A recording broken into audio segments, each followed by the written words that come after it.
you ready?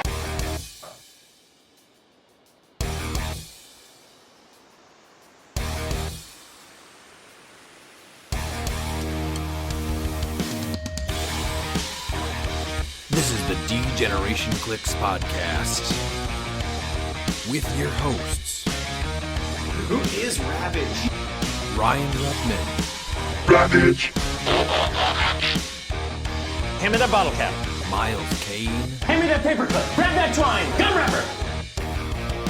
Daniel Schwab, We best friends, Asgard to Mouth, and Pete. Cause I'm just me.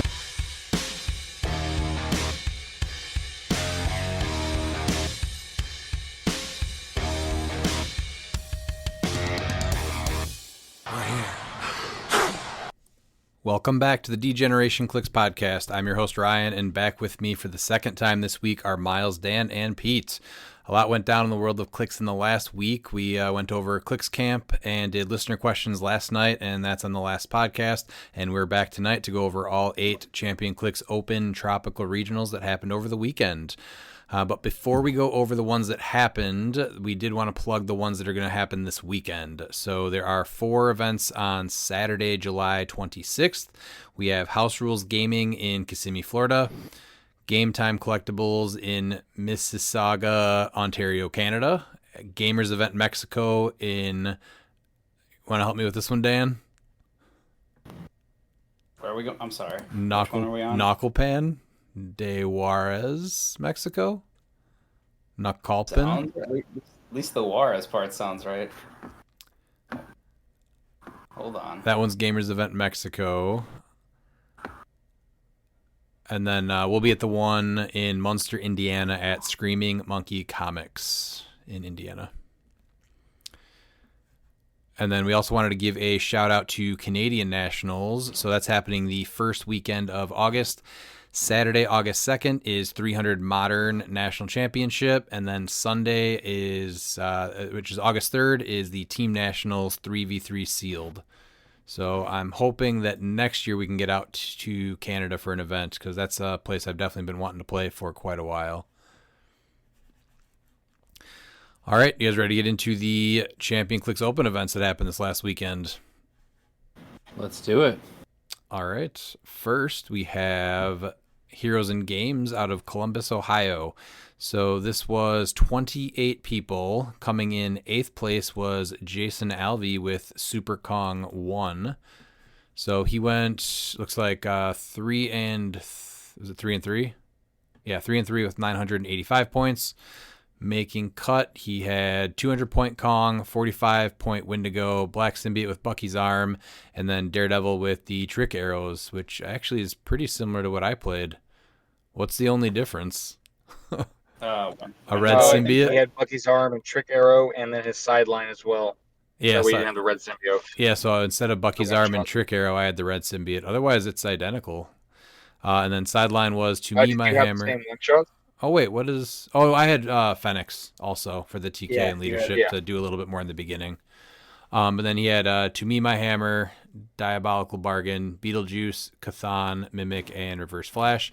And then the maps were Alien Aquarium, Rivals Respawn, and Sailor's Dream with the heart-shaped herb and 2 shelves.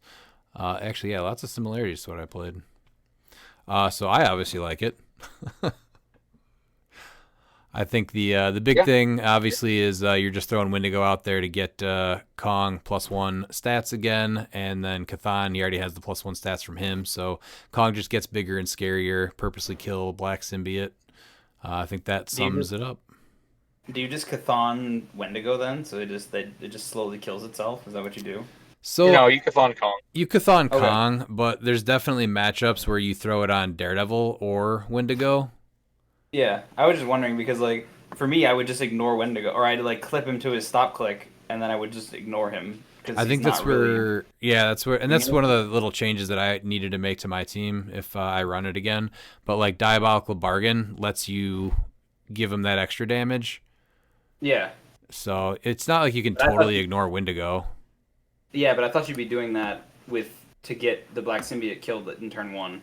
No, you bring in Beetlejuice, and then Beetlejuice just kills him. Or you can pull out Elevated out from under him and for another also- click. Yeah. Because he can't hurt Wendigo anymore, Beetlejuice. So you're doing one-shots to deal him the damage. Yeah, anything else on this team, though? No, he went with the Bucky's arm so that way he doesn't have Gaia, so he's going to be doing the To Me My Hammer to put it on Kong. So then Kong would be a 15 for 8 if Wendigo dies. I was gonna say if you get it all the way there, yeah. That was the other thing I was questioning, too. Is it better to equip him or use Gaia and get more heals? Well, and then Gaia also gives you that +1 defense from range. So now he's a 23 from range if you Yeah. have both of them on. So yeah, I think it depends on playstyle. Honestly, Mm-hmm. I keep going back and forth the between damage boost with equipment or 15 Gaia. is nice. I think it's just a highly effective team that plays well in the current meta when you're thinking there's a juice coming. Smash and bash. So that's it. Meet in the middle and roll some dice, baby. The Pete meta. All right, Miles, you want to go over 7th place? Yeah, 7th place we have Miguel Silva, and I believe this is actually his first cut. If I'm remember him saying that, so that's congratulations for him making cut. He had Shadows Mystical 11, which is Legacy Spirit of Vengeance with Longsword, Juice Main Force, Kevin, and Black Panther Legacy, with Fortify, Beholder, Chthon, Thanos, Ultimate Hulk, and Wolverine on the sideline. I think this is one of a few teams that we're going to start seeing a lot of, right? Yeah. I think there's a few variations, some with Juice Main Force and others without him on Main Force. Yeah, and I guess a lot of them have Kong on them. So the difference for him is Kevin and Black Panther. I think that's the more uncommon combo here, right? Yeah. What did he go up against? Actually, I feel like we should go. How do you go through this? Click his name and it will say. So like round 1, he lost to Trent Morello, which was the double Captain Marvel Kevin.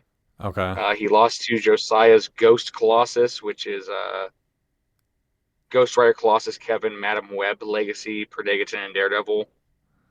So he lost his first 2 matches, and then he ended up winning his next 3. So when he was 0-2. He went 300. Yeah, so he did the old Miles tactic where you lose your first game or 2, get the lower brackets, and then just wipe your opponents. So I've done that strategy plenty of times. So round 3 was the Brotherhood Plus, which was Prime Colossus, Juggernaut, John Constantine, and Myrn. Another Smash and Bash team. We have I Just Want a Hug was his round 4, which was Beetlejuice Colossus, Butterfly Black Panther, and then both of those were 300 zeros. And then round 5 was against Colossus, Spider-Man from, what's this one? Oh, Gauntlet That's Spidey. Gauntlet Spidey. Ulysses, Scarlet Witch, and Predagon. Okay. All right. Anything else to say about the Beetlejuice team? No, No. congratulations to Miguel for making Yeah. his Awesome to see cut, him though. make cut. Cut, yeah, for sure. Yeah. Dan, you want to go with number 6?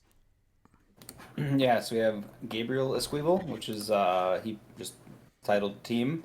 So it's SOV with Longsword for free, Prime Colossus with Destroyer, Kevin, Chair Panther, and Phoenix.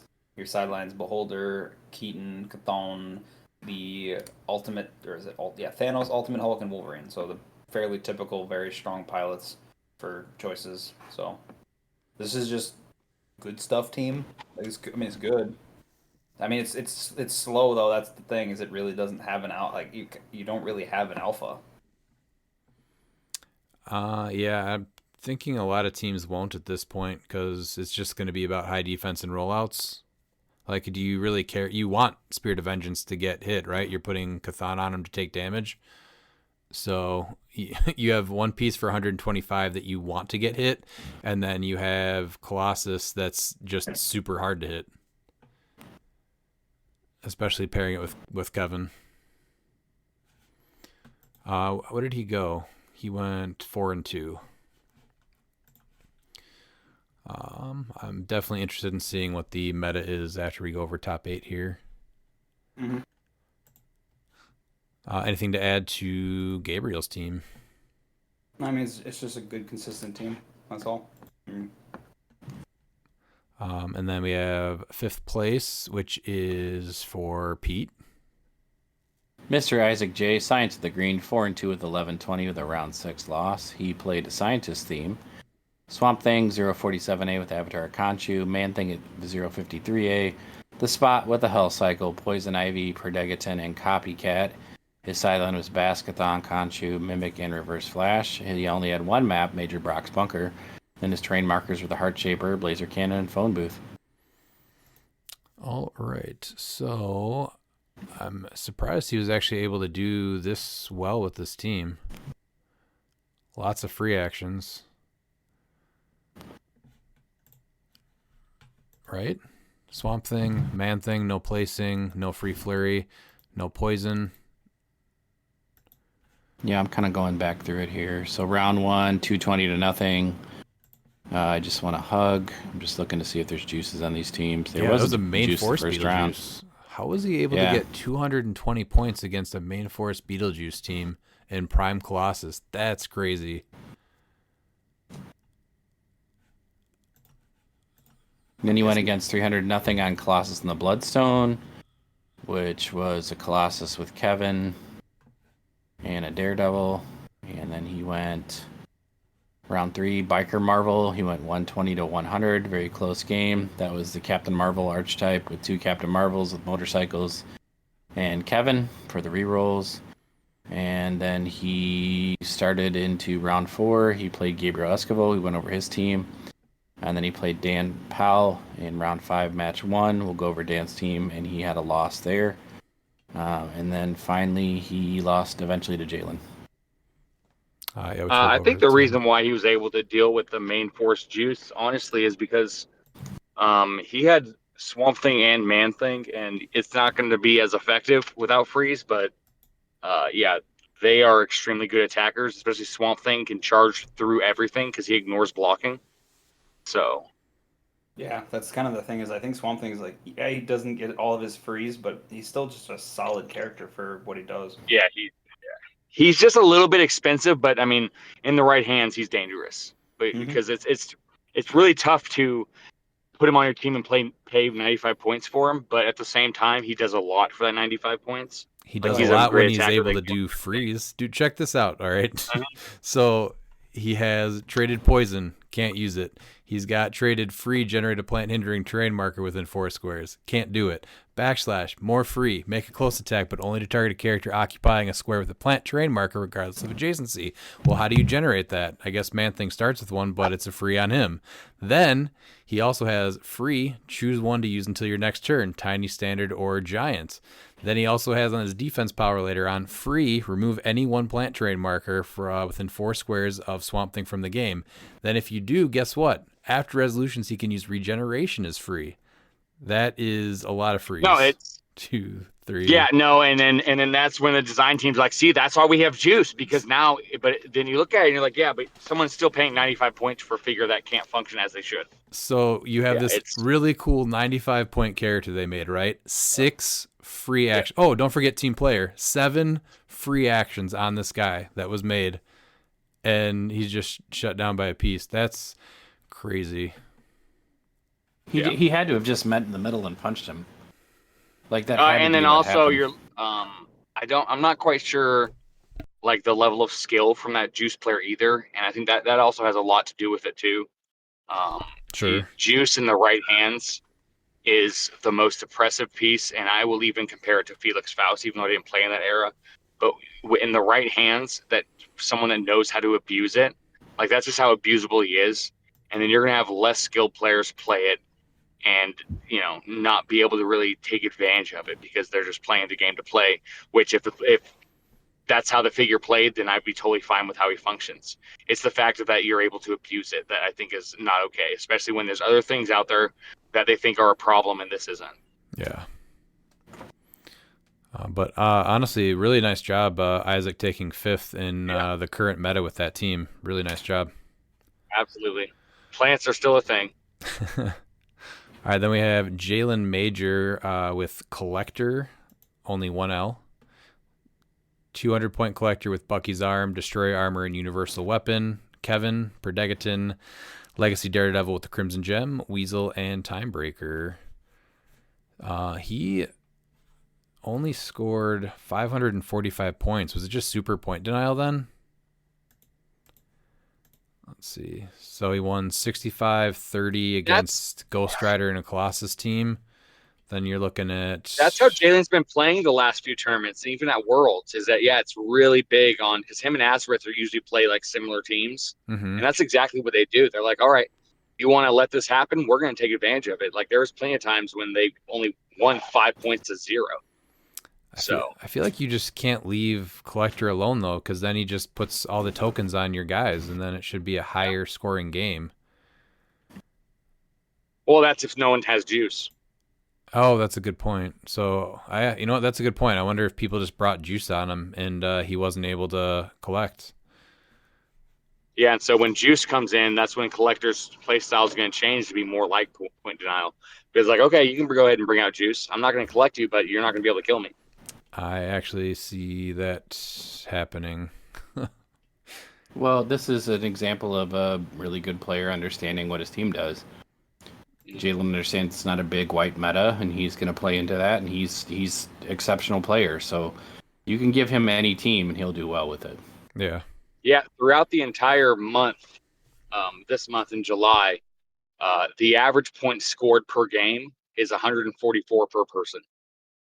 So that means that, like, in order to win, if you score 145 points, like, you have a higher chance of winning. And it's insane how low scoring the meta is right now. Yeah. Hold on, I want to see if... Yeah, he came up high too, so we'll still talk about his team. So the only team that Jalen actually scored a bunch of points on was the team that did not have Collector, because the team name was Ban Beetlejuice or We Riot. Or no, I'm sorry, he lost that game, actually. Never mind. Yes. And then he beat... We'll get into the finals and with that team. So it's one of the most heartbreaking things I've ever seen. All right, we can go over the next one. Yep, and next and third, we have Daniel Powell with Collect That Freya, which is Collector at 200 with Bucky's Arm, Destroyer Armor, and Universal Weapon. You have Freya with Trick Arrows, Copycat, Legacy Daredevil with Crimson Gem, and the Phoenix Pog. And his sideline was Fortify, Ares, Juice, Thawne, Mimic, and Reverse Flash. Miles, do you know if he was... what marker he was putting in with Freya first? Because Destroyer Armor is going to put him at a 21 defense. Do you know if he was going attack or defense with Freya? I don't know. I didn't ask, but like seeing Dan play multiple events and playing against him, I would almost want to bet he's going to go with the defense because he's a very defensive player. Mm-hmm. So most likely going to the 22 defense and then just fighting it out from there. Yeah. And then it could be based off matchups. He might go to attack, but like I think he's probably more comfortable with the +1 defense because getting that +3 defense on him is huge. And then he went undefeated in Swiss, and then didn't lose until he went up against Gabe Bischoff's team that we'll talk about shortly. Otherwise, he was getting points. 110 in round 1, 90 in round 2. 145 in round 3, and then 235 in 4, and 2 300s back to back.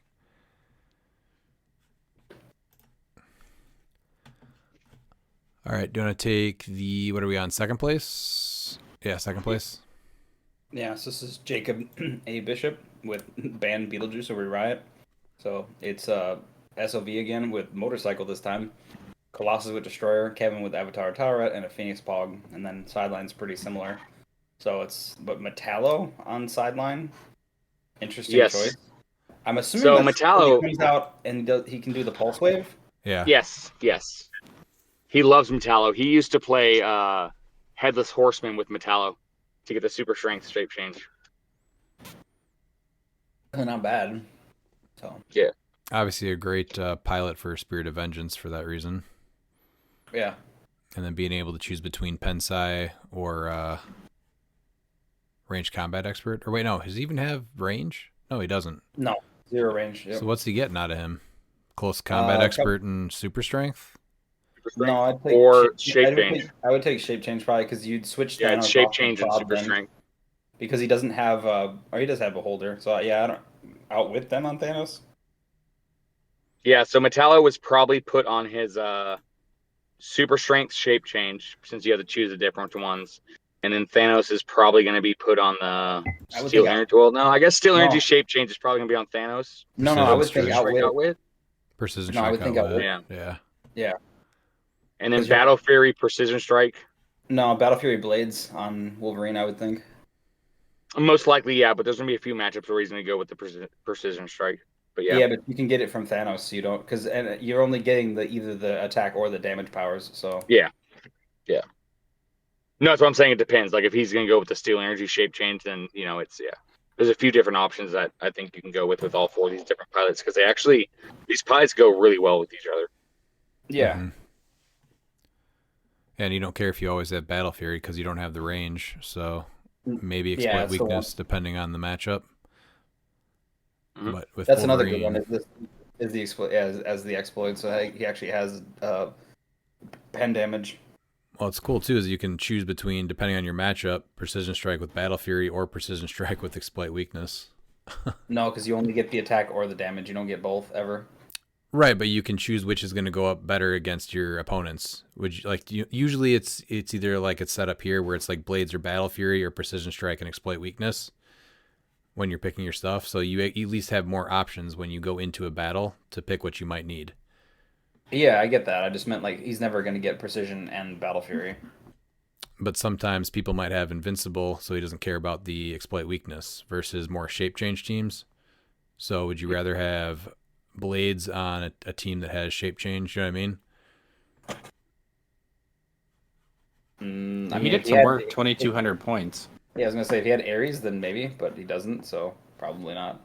Yeah, 2,200 points is very good. Because it was at first round it was 300 205, second round it was 300 to 0, third round it was 205, fourth round it was another 300 0, fifth round it was 300 110, sixth round it was 310, and then seventh round was 300 0, and then last round was 275 to 235. That was the closest. Would you like to know how he Not yet. lost 275 to 235? Not yet. Let's go over the first place team, Pete. First place is Mr. Gabe Bishop with Control C, Control V. He went 7-1, 1095. He won the event, and I'm sure Miles can tell us why. This is a really unique team. Soldier theme, Colonel James Robes Prime with the trick arrows. Then he had 4 of the machine drones, the War Machine drones. Falcon and Redwing with Bucky's arm. Captain America from the Cookie Quartet at 25, not 100. Bookwood, take notes. Perdegaton 20, Moondragon 20, Spirit of the Game. 3 copycats and a Lucas, PJ, and Scott. His sideline was assembled the team. Pim Particles, Amanda Waller Aries, The Juice, Mimic. His maps were Lazarus Piss, Major Brock's Bunker, Weapon X Lab. And then he had a coffin, a dirt wall, and a phone booth. All right. Do you want to tell us about this one, Miles? Yeah, so there's about, I guess, about 3 minutes before the last action was called. Jacob was winning 235 to 0, and he attacked with his Phoenix Wolverine pilot and crit missed, giving Gabe 275 points. That is very rough.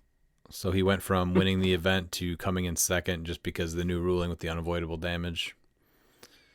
Yeah, and the reason why I think this is a perfect example, especially like in the finals, like if this happened at Worlds, like it's Like, and kudos to Gabe for his team, but like, I mean, when you know like how he won, you know, I know he's excited that he won, but man, that just So the other thing too is that do you that's think where that luck comes into play. he's also getting punished then for interacting with his opponent versus running away, right? Because he was winning. Why not just exactly. run away as the game Yeah. was going on? Then he's got nothing else to Exactly. do. So Yeah, why so like risk this the just crit shows you miss? that you're like, all right, yeah, and it's just like if this happened at Worlds, like that's just, you know, like I think that seeing this happen in the finals, like if they go, you know, oh, high risk, high reward, like come on, there's a huge difference between high risk and high reward. Like Mhm. crit missing with a pilot, you shouldn't just give your opponents 275 points. Like Yep. that's just ridiculous. I agree, and that's something we literally just I talked mean, about last week. yeah. Yep. But not to take anything away from Gabe. Obviously, he made it to the finals and ended up taking the event. It's just a rough way for the end to go down. But really cool team from Gabe and taking the win. So congrats. Absolutely happy to see Prime Roads get some play. Yeah. As far as meta goes, we had, so this was a, what do we say, 28-person event? So 28-person events, Yep. 3 main force Beetlejuice teams, top 5 pieces. Predegaton at number 1 on 10, Kevin on number 2, 7 teams, Copycat on third place with 7 teams, Prime Colossus on 9 teams. Oh, I did not do this right. I was gonna say I have Kevin, Phoenix, SOV, Copycat, and Degaton in top 5. It should be popularity, right? That's what I have it as. Yeah. Popularity. Yeah. So Predegaton on 10 teams, then Colossus on 9, Copycat on 7, Kevin on 7, Daredevil on 6, and Ghost you do Rider top on 8? 5. No, I just did the whole thing because this is what you're going to Oh. run into when you go to any event. Oh, okay. I just did top 8. So all right. And then Spirit of Vengeance on 4 teams. How much sideline Beetlejuice did we have? 16 teams for Mimic and Beetlejuice tied for first and second, and Cathan coming up to 13 teams. He's seeing an uptick, right? I feel like he died down for a little bit. Maybe I feel like people. that's because of the uptick in SOV. Honestly, I feel like that's part of it. It's just he's getting there. Yeah. So they had 28 people. So sideline juice was what, 2/3 of the field, basically. Almost, yeah, about a little under, maybe a little under 2/3, somewhere in there, but more than a half. So Yeah, for sure. and then he was on what? He was on at least a handful of main forces. So 3 main force teams. He was on 19 teams in total. So that's about at least 2/3 of the field right there. So. All right, that'll wrap up Columbus, Ohio. Then we have Lethbridge, Alberta, Canada. They had 13 people. Coming in 8th place was Zeke with team. Caveman Wally West at 50 with the longsword. Flash Raptor at 50. Ghost Surfer with Hell Cycle. Prime Reverse Flash, Stormbreaker, Cookie Quartet, Captain America, and the team up card. Predegaton with the Dream Ruby, Copycat, and Timebreaker. So Also remember though, this is a 13-person event, so it was only top 4. Oh no, they did cut to top 8. Yeah, they cut to top 8 still. No, they cut to top 8. Okay, yeah, because this team went 2 and 3, Yeah. so they were 2 and 2 at cut. Who do you think he was bringing up with Flash Raptor, running up with Wally West on his own, and then carrying Ghost Surfer? Potentially, I think the best thing, honestly, is like turn 1, you make the smoke or whatever with, or even that turn 2 or whatever, you can do like the side step to make or whatever you can to make the fire marker, and Caveman Wally West can carry it up after being placed and drop it. So, Well, you can't carry smoke though. Oh no, yeah, you can't because it's not hindering terrain. So, I guess Ghost Surfer then. That it has to be, right? Because you're going to be getting all those attacks. And then the other 3 speedsters. So Flash Raptor, Caveman Wally West, and Reverse Flash just run up. Carry Ghost Surfer. Well, I just don't understand what Ghost Surfer's doing. Just putting the smoke under him and sidestepping. That makes yeah, sense. and hypersonic speed, he has Hell Cycle, so he's able to get the 3 attacks. That's true. Okay. That's interesting. And then you can TK up Wally West or Reverse Flash. And so Wally West, you can get 3 attacks or 2 attacks with Reverse Flash, TKing him up with Predagon. And then you're also getting, if you're not dealing with the main force juice, you're also getting the 2 attacks with Flash Raptor. I see the idea there. Okay. And then sideline, diabolical bargain, pim particles. You wouldn't like me when I'm angry. Ares mimic and treasure chest. All right, Miles. I think that you wouldn't like me when I'm angry is a really underrated play for this, especially because you're going to be using the diabolical bargain to damage someone, and so now you're able to give them close combat expert, battle fury, and invulnerability. Oh, it works perfect with Flash Raptor.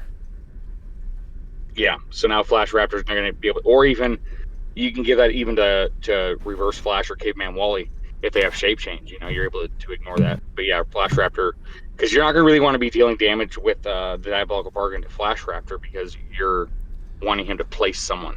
Right. Yeah.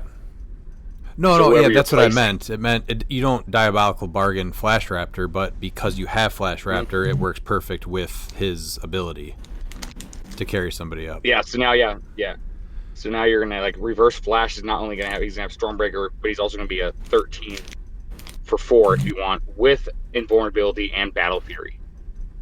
Well, he's got It Stormbreaker. also helps Ghost Ripper. No, Reverse Flash is gonna take a click, right? So he's gonna be down 1, so he'll be on click 2, so he'll only be at 12 for 4. The reason why I say that is because he has Pass, so he has the Avengers, so he gets a +1 attack. That's why I was saying he'll be up to a 13 with it. Yeah, there's definitely some synergy there. I like it. All right, how about 7th place, Miles? Yes, and in 7th place we have Aaron Moore, Zoom Zoom Bang, which is Diana with Hell Cycle, the starter set Thor with Destroyer Armor at 50, Zala Jor-El with Bucky's Arm, Etrigan non-prime with +1 Longsword, Captain America team up card with Mjolnir, Kooky Quicksilver with Wrecking Ball, Perdegaton Copycat, and he has Pim Particles, Unstoppable, Ares, Chthon, Prime Etrigan, and Mimic on the side with Apocalypse, Cord Industries, Lot, and Lazarus Pit. I gotta say, I really like the Etrigan on the main force and then the Prime on the sideline. I wish that happened more. I really also like that Wrecking Ball on Quicksilver because he doesn't get the +2 speed, but you're now giving him giant reach that can destroy walls. So you're making up for that. Mm-hmm. It's so something. I do like that. What do you think about doing over? Geez, what is this? 120 points for Zala and Diana to place. Yeah, but you're only getting the one off with the place each turn anyway. So that's the one part I don't really understand here is why have both when only one of them's going to place anyway. Yeah, but so you're able to do your alpha with whoever you want. Like let's say Diana, you're able to make the alpha with Diana, then you can place someone, and then you can alpha in with Zala Jor-El, and you're gonna be getting the +1 damage and +1 attack. Yeah, no, I get that that's good. So I was just more what it is that it's allowing you to get a triple alpha. Yeah. But there's only one TK, so yeah, that's where it's weird because you're not gonna be able to get both full map. Well, I feel like you always play Diana unless you want to just save a couple points. So playing both still just does not make sense to me. Yeah, well, you got 2 TKs because you got Degaton and Copycats, but you just don't have the actions to get all of them out there. Yeah. So that part kind But I of. mean, you're gonna be able to follow up. So you hit with Diana and then bring someone, and the next turn you can send Zala or whatever, and then send someone else. So you're able to, get multiple. I'm also really surprised he played Destroyer on Thor instead of Stormbreaker, because Stormbreaker on Thor is just disgusting because you just knock everybody back off your 2 damage pulse wave, and you have Pim Particles, so you can already make Thor giant, so you can see over everything. Yeah. It's still, I guess, an interesting play. 20 defense with invincible. Yeah, no, it's good. I'm not saying it's not good. With him, I'm trying to maximize the pulse wave damage, so Stormbreaker is just filthy. If Destroyer Armor was not free on him, Mjolnir, I think, or Stormbreaker is an easy choice. Well, they're both free. That's what I mean. So it's just because it's a choice of what do you want? Right. I'm saying if Destroyer wasn't free, then it would be an easy choice to do the other one. But I can see, Yeah. since they're both free, then either of them you can make an argument. Yeah, no, I get that. And then you can, carry him up with either of them because it's a place, not a carry. Yeah, oh yeah. Yeah, I just don't like the Zala It's on it. it's gonna be a play style. Yeah, no, it's gonna be a play style. I think that he just wants more options. But like, yeah, if I was building this team, I mean, obviously he got top 8 with it, so it's fine. But like getting reverse splash on there instead of a Zala, or instead of a Diana, I think could have went a long ways too. Yeah, it just seems a lot more. But Like I I think it's like a really the good I like team the that- Etrigan Prime Etrigan combo, but I feel like doing something more aggressive. This is all about getting in your face with Diana and Thor. So saving a like not a taxi, but like a way to get her up there with the place round turn 2 or 3 just seems weird. Like, what are you bringing up then? Etrigan later? Maybe. It just seems weird. Because you could cut yeah, so Zala, Bucky's Arm, and Etrigan, that's 85. You can almost get Wally West and Reverse Flash on there. What Do you else? really need? Do you really need copycat? I feel like Yeah, too, 'cause so I don't- exactly. So no Copycat, no Etrigan, and no Zala, Bucky's Arm, and now you have Wally West and Reverse Flash. I mean, then again though, with the Etrigan, like I know it's an off chance, but if you bring him there and you roll that 10, and all of a sudden now he's a full point Prime Etrigan.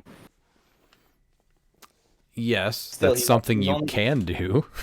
Yeah, but he's only Yes, that's what he was going for. Like, I think that's what he's going for. He was going for fun. Risky. Instead, but yeah, Like I said, I like the Etrigan thing, but trying to hope you get a 10 versus turning off super senses, getting to hypersonic, I realize that. flurry, and prime. I'm just trying to give him kudos for trying Flash. something. Okay. All right. I'm just he made cut with it. I know. You I at was least just have two. You at least have two chances at it with the flurry. My only thought, the only reason I'm not like as sold on Etrigan is like even if he comes in top dollar, right? He's still just an 11-3. So like yes, he's very durable and he's hard to kill. It's but got the stop clicks. Yeah. It's I just my thought is it just I don't know. I like the trick. Don't get me wrong, but I don't know if he's worth that much just because he's not like doing a lot. Yes. I'm going just to say saying- that he's stubborn just like me, and how I refuse. Like I will play figures and I will find a way to make them work. we know. And I mean, Well, yeah. So- I don't disagree with no, that. no. There's arguments for both. I just don't want to go all in on the guy saying, oh, we can make your team better. I like the team, and No, I like the I'm team. just playing devil's advocate. I Yeah. agree, and I appreciate it. I think that all of us looking at a team is very helpful. And I'm just saying, when you're going to a big event like this is the changes that I would personally make to it. I'm not playing the team, so Oh, absolutely. Yeah. this Yeah. is I just my input. also still like the Crimson Gem on Zala to help just clear the Oh, especially with no barrel. Yeah. Yeah, that's my. I mean, he has unstoppable, so but that's for charge. It's not for just anything. And she's trying to hypersonic. So if you're doing that, I would just go with that to clear the map out, so you can get over there. But All right, Dan, Again, you'll that's like just the next team. we shall see. Nope, you will. So it's. Oh. Ah, well, yeah, okay, you got me there. So the next team is Protect the House. This is Derek Binnendijk. So he played Red Harpy with the +1 longsword. Yeah, this is definitely Swerve's house. Oh, what was that? This is Swerve's house. Captain. So this is the Colosseum cap with Mjolnir. Major Logan with the motorcycle. That seems like a Miles trick. Black Panther with Chair Panther. Degaton, Copycat, a Daredevil with Destroyer for free, and Timebreaker. Sideline is Fortified Pin Particles, Ares, Chthon, Mimic, and Poseidon. He also had the Nifty Barricade. I think that these are picking up steam because they are still a good defensive option. They're just not as potent as the barrel was. So They're definitely really good. I don't think they're going to pick up that much steam until Worlds, though. Maybe the last week or two of the CCOs, but once Worlds happens, I think you're going to see a lot more of them. true, but they're just a good option, and they're like they may not be as potent as the barrel was, but they are still a good option. And unlike something like a Daredevil, where you're a multi-base character, you're like, oh, and I have to stop. I move next to him, so especially on like certain maps where you can just put him in a hallway and he's just blocking the whole entry point unless you have like all of the movement basically.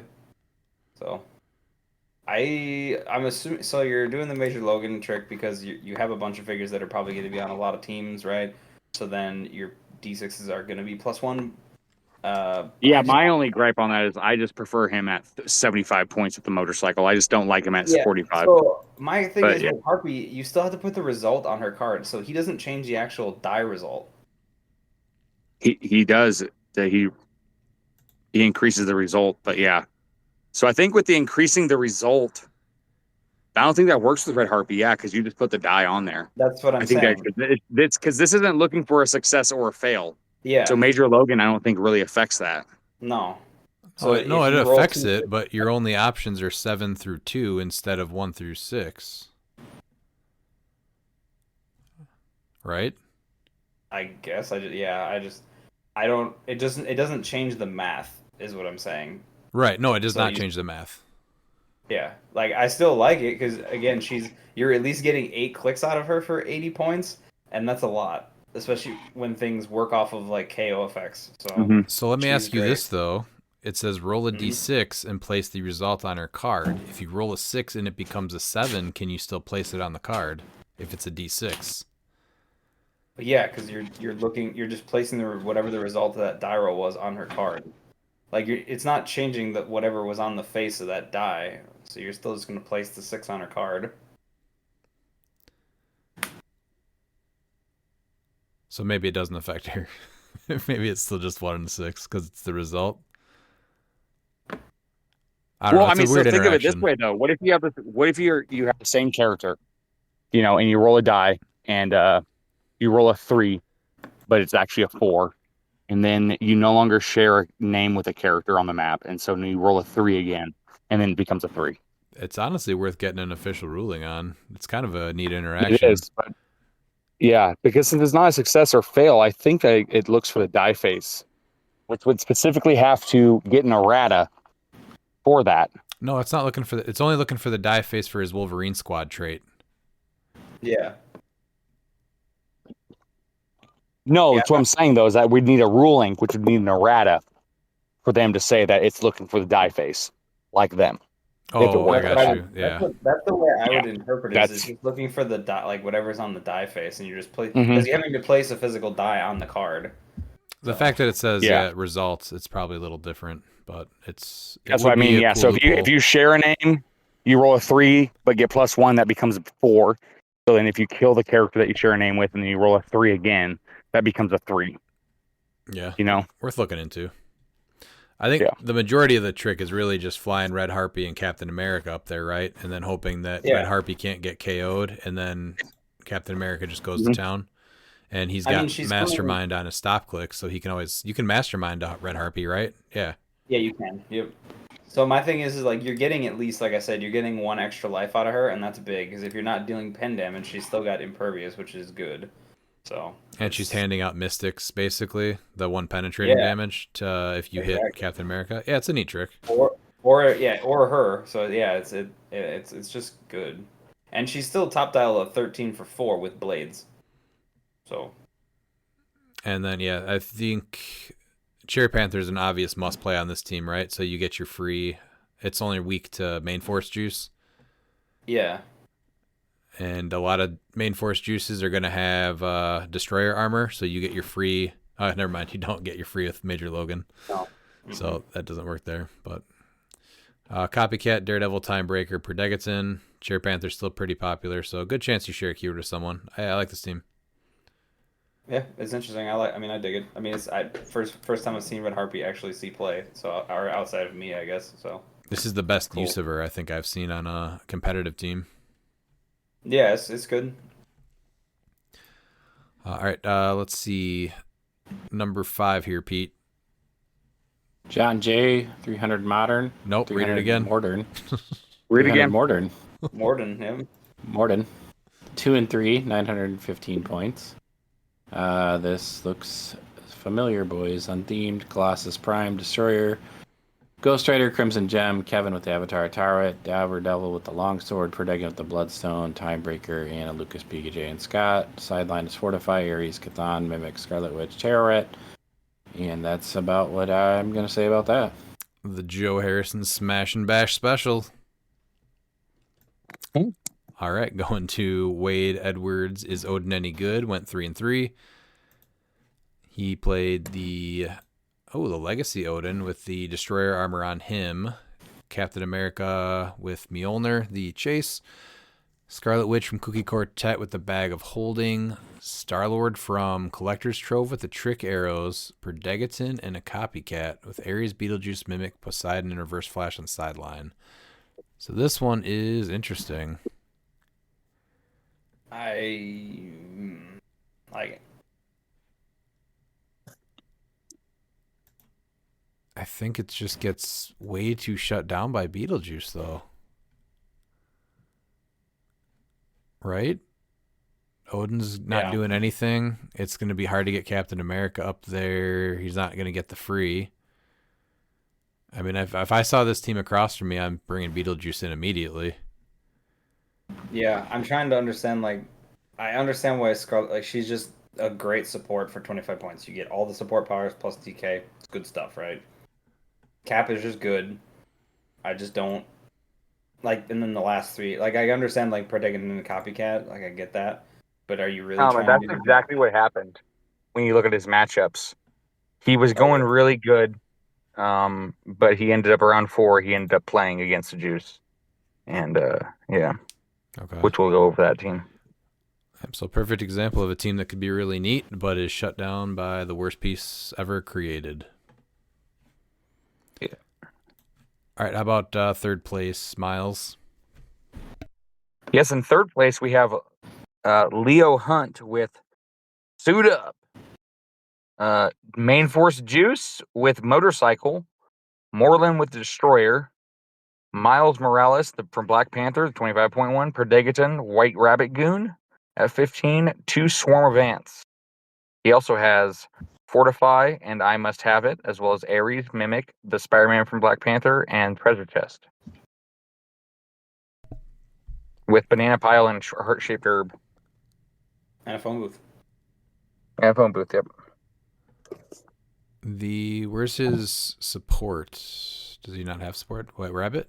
Yeah, White Rabbit. White Okay, Rabbit. White to Rabbit, support yeah. Moreland. Yep. That's interesting to Yep. And play that over Gaia. Yeah, I was really surprised. I mean, I get why not, because Guy is like an auto drawback from Moreland, right? Because he's just gonna take the unavoidable if he starts taking actions, because he has no way to clear tokens. He's got he also Destroyer has armor. the Banana Pile for what it's worth. But you can't Gaia him at the same time. Oh, you're right. Never mind. So I guess you're taking the costed action to make him an attacker with... He gets the top. He's a 21. That's not bad. No, I mean, Moreland's a great attacker. I mean, I like him with the longsword better if you're going that route, because he's a 13 for 5 then, but... I like that this is the second straight Moreland team to make top cut. It's just unfortunate that it took Beetlejuice to make him. But I know. Because he just makes free bystanders that are decent attackers, so... See, this is because I actually like Moreland with the Abomination from next phase, because you give him the Abominstay, and you can also give him Gaia. And you're like, nope, you pick a token, because all of his bystanders will have Abominstay, so he'll always not have a token. Yeah. I like that way But better. obviously that's a free action. But it's a free action, so it doesn't work in this meta. I know, it just doesn't work at all. Yeah, see, throwing on, 115-point Beetlejuice on a team that could have been real cool. Shame. All right, what about second place here, Dan? Second place is...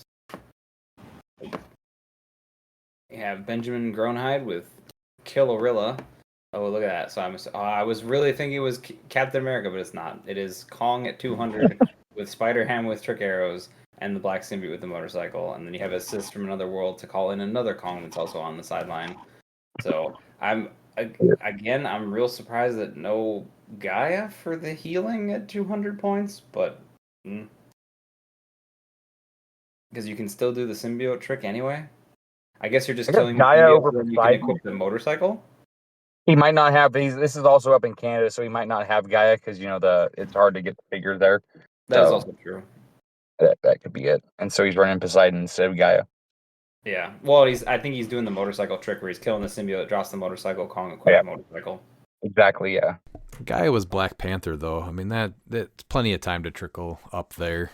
Yeah. No, and I think Dan's more on hit the nail on the head there. I think it's more so just like how Jason Alvey did, where you give him the Bucky's arm, he's giving him the motorcycle. Yeah, it's just a play style. Would you rather heal or add equipment? Mm-hmm. Well, you're adding something with the symbiote, right? You're getting super strength, steel energy, and shape change, which is amazing. So, I guess like I'd be good with a free heal every turn, plus that versus motorcycle.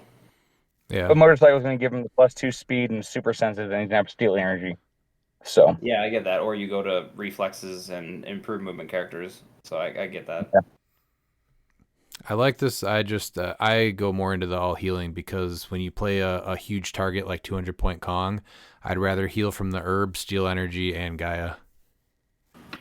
Oh yeah, because maybe healing 3 clicks on that one turn is huge because you're suddenly back above your stop click, and they've already burned at least one of their trick arrows. That's nth metal. Right. I will say though, looking at his games, besides his one loss, which we'll go over, he played against the Odin, and the Odin is the only team that he didn't wipe or get wiped by. I mean, Odin is very durable, so that makes sense. Like it's hard. Yeah, he beat genuinely hard to kill Odin him. 190 to 85 round 2, and then he beat Odin and cut 165 to 65. So that Odin was definitely a threat to him. Well, he wasn't able to bring Yeah. Beetlejuice out first turn because it's only Spider-Ham and Black Symbiote. So he just has to, depending on who went first, he just has to get him out first. Yeah, and then the thing too is Odin can just cap him out if he doesn't have juice out. He's just a 12-19. Like his stats are going to cap out, so or at least his attack and defense stats, which makes him easier to hit. Yeah. Yep. All right, Pete, let's hear first place. Emily Roette with Needs More Kong. Queen of the North. And we have a monster theme. We've got the Juice with the Destroyer Armor, Kong at 50 with Avatar Gaia, Kong at 50 with Avatar Khonshu, and Kong at 50 with the Avatar Seth and the Phoenix Bog. Sideline was Fortify, Chthon, Gaia, Khonshu, Mimic, and Seth. I really like the Kong with Seth. Yeah, For the- Kong with the Mystics. Yep. Yeah. Poison and mystics? Oh, okay. I'm like, what's the deal here? I was trying to figure out what you were going off with that. I was like, well, why? But this is kind And of this is the team ultimate that I'm smash more- and bash. Yeah, this is the team that I'm really worried about, and I know people can go, "Oh, look, well, it's almost a budget team." Except the gods are actually worth more than the entire main force. But Yeah, the sideline is worth more It's than just- the main force. this is exactly what I don't want Modern to turn into. And kudos to Emily. I love Emily, but yeah, this is what I don't want Modern to be, and it looks like this is what Modern is going to be because she lost to. I much preferred what Emily played during Champion Clicks when I played against her. Like that was a much more interesting team. This lost to the Killerilla in Swiss, but I mean, all it takes is for a 200-point Kong to just get hot on his rollouts, and that's going to happen. So yeah, it's. Did you find out what happened I in the love finals? the fact that she won, but no, I haven't. She did send me the link to her blog, but I haven't had a chance to read it yet. She sent it to me earlier today. Yeah, I was talking Which a I little bit earlier. Want everyone to. I think her blogs are definitely worth reading because she does a very, very good job at explaining her rounds and everything. So. Oh yeah, they're really great. They're very insightful, which is cool. Yeah. But congrats to you, Emily. Let's take a look at the meta real quick. So I'll remember to go to popularity this time. And then main force, let's go top 5 again. So Predageton on 8, Daredevil on 4, Copycat on 4, Cookie Quartet, Captain America on 3, and then Timebreakers on 3. Sideline, how many main force in the 13? 2. And then we have Sideline, Mimic at 12, Ares on 11, Fortify on 6, Beetlejuice only on 5, which is surprising. Less than half. Yeah, that is Well, surprising. because some people like to play and have fun. That's also true. All right, let's go to what one's next here. We have the Comic Dimensions event in Greensboro, North Carolina. Yep. So in 8th place, they had 13 people also. In 8th place, can probably cut this one down here since they cut to top 4. So let's just go to Dylan Kassenbaum on 4th place. And then we'll still look at the meta. So he played Can't Hit This, which is Prime Colossus with Destroyer Armor, Man-Thing with Avatar of Gaia, Kevin with Avatar of Khonshu, Jennifer Kale with the Etherean Armor, Perdegaton, and then Daredevil with the Trick Arrows, and Timebreaker. So smash and bash. Mm-hmm. Pretty much, yeah. 100%. Then he went. That's the Carolina meta. He went 3-1, yeah. So he went undefeated in Swiss and then lost in top 4. All right. Oh, Joseph Harrison coming in 3rd instead of 2nd. That's crazy. Miles, do you want to take Joe's team? Yeah, and in 3rd place we have Joseph Harrison. Goat! The goat! With ironically in 3rd place with 3.0 one last ride. Oh, he switched it. He's completely switched his team. Interesting. Yeah. Spirit of Vengeance Red Hulk with motorcycle. 048 Ghost Rider with Dream Ruby. Scarlet Witch. Shastari, Daredevil with Crimson Gem, and Legacy Daredevil with Destroyer with Beholder, Chthon, Scarlet Witch, Thanos, Wolverine, Zombie Scarlet Witch, as well as the extra Diabolical Bargain, Occult Retribution, and Soul Siphon. I think he just wanted to give people a chance. He's like, you know what? I just won Nationals and Champion Clix Open. I'll give somebody else a chance. I think that's what he did, and I want to say kudos because like that's exactly what Goat! The goat! would do. I think he just wanted some pieces to look cool on the board because those two would look real cool just driving their motorcycles down the map. Well, he's also It's a lot he's of bikes also on the very board. adamant about him proving that Spirit of Vengeance Red Hulk was a thing because there was a lot of people on other podcasts that didn't think he was good, and he's like, no, I'm not going to let everybody else win with him. I'm going to try and win. I think going all in on the Dream Ruby at the Ghost Rider, I think it's a better on paper than it is because I think and Joe's already proven it. I think an aggressive Ghost Rider is how you win an event. What about just the synergy between Spirit of Vengeance, Red Hulk, who you want to take damage, and Ghost Rider? I don't see that. I mean, he gets to keep his powers still, so like you Yeah, can't so, like, just it's metal not him like and outwit him. everything, You have to separate him then. So you like the synergy or you don't? I don't. It keeps him safer, but I don't really see a whole lot of synergy beyond that. It's just the like Ghost Rider does what he does. But don't you want him to take damage anyway? So why does he need to be safer? That's what my question Well, is. Joe specifically stated on Dial H that he thinks that Spirit of Vengeance is just a good attacker. You don't have to automatically click him down. Yes, he is running Chthon, but he has plenty of choices to put Chthon on, technically. So you don't have to put him on SOV, honestly. So, like, he just might have been using him as an attacker, so then Ghost Rider's good because he still has his powers. He actually wants to play the figure. He doesn't want to just use it for the pilots. I mean, I respect The that. pilots are like- Joe's a the very pilots are- respectable player. Yes. which I agree. I agree. think what you guys are missing here is Joe just must love motorcycles. I think so, yeah. Yeah, there's so many. This should have been called One Last Ride on a Peanut Base because there are so many peanut bases on this team. Oh, I didn't even think about the two other Daredevils also riding motorcycles. I was like, how did Yeah. you not get he's got 4 guys on bikes on his team? I was just like, how does he not see this? I'm just still in awe that I he just took really third hope instead that of he- second. Yeah, I just hope that he played Queens. I want to ride my bicycle. And at least he Yeah. played, so there is that.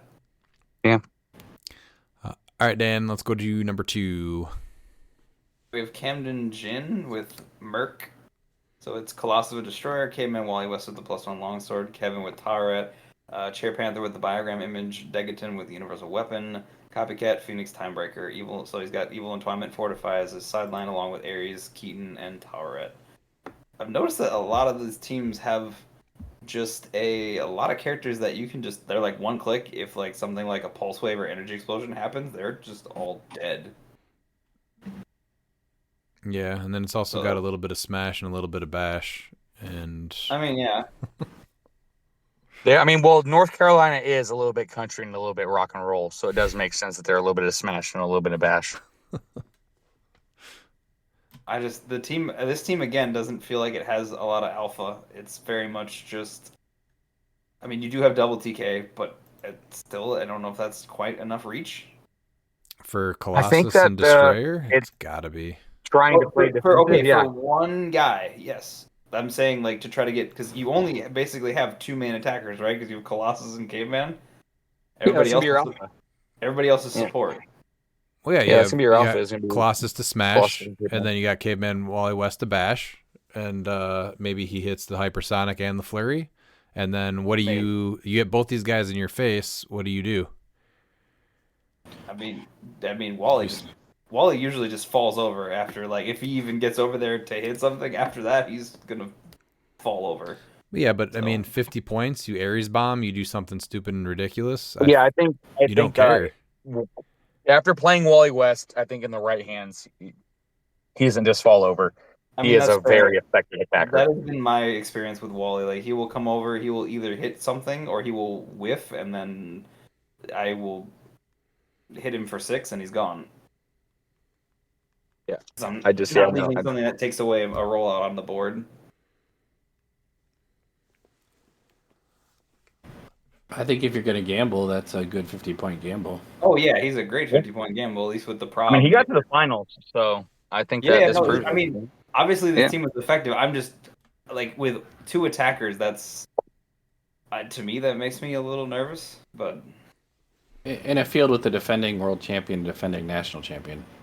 Yeah. Yep. I mean, I think all your team needs to do is smash, and then it needs to bash, and then you're good to go.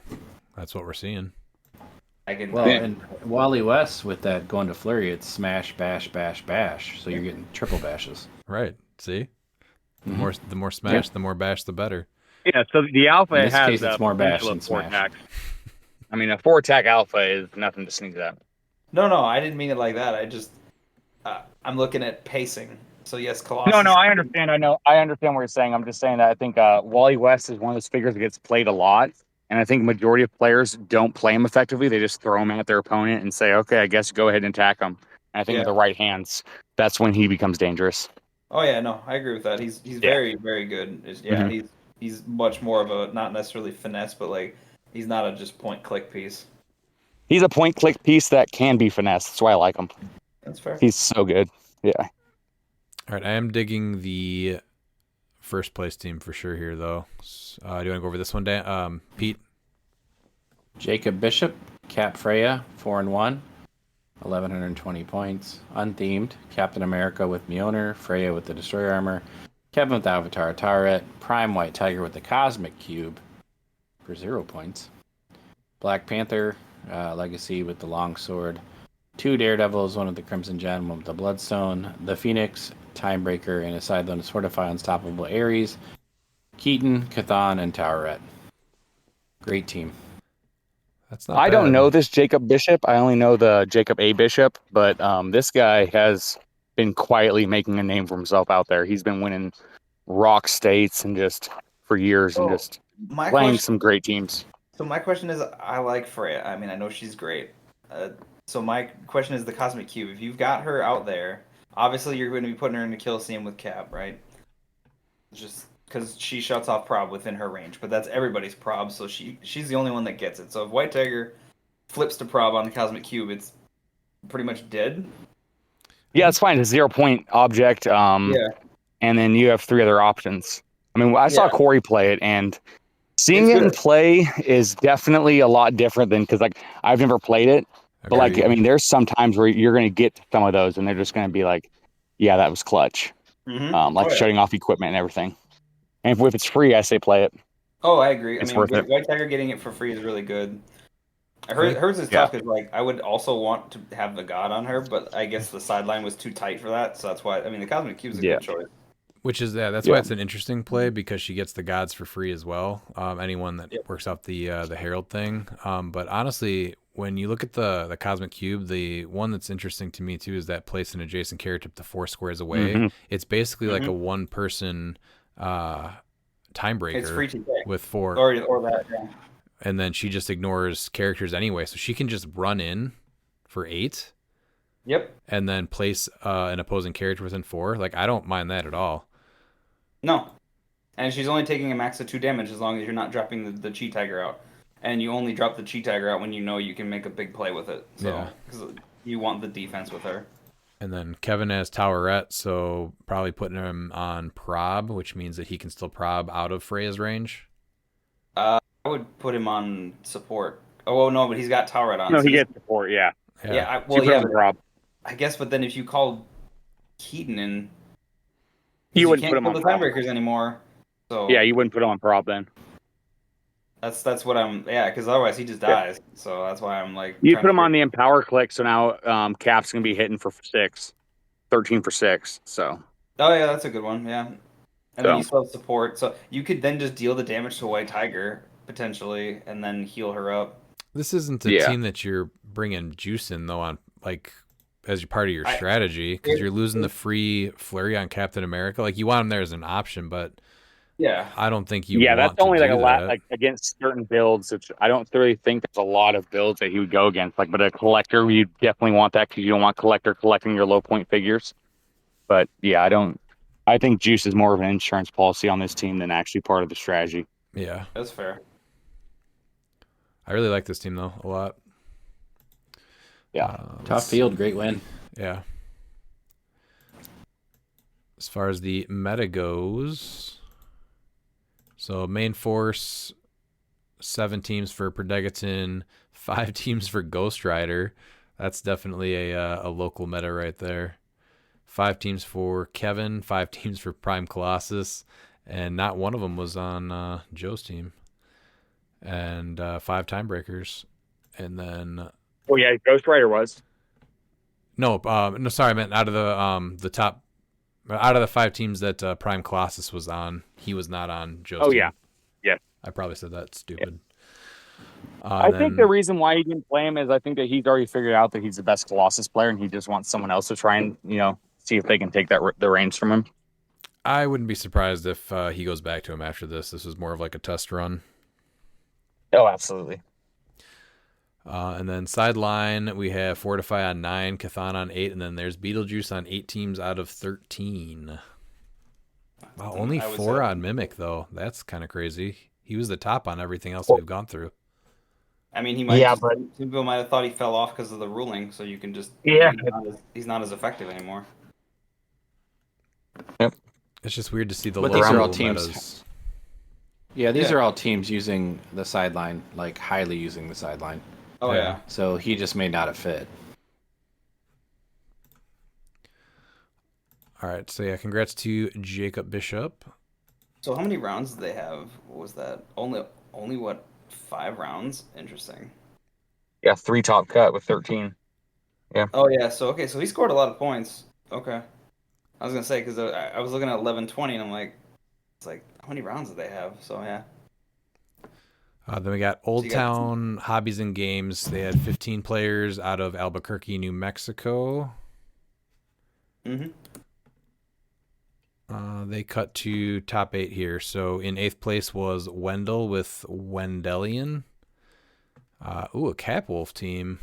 Sideline was only Thanos. And then we got Prime Colossus with Destroyer. King Arthur. Yeah, where did he go with Motorcycle?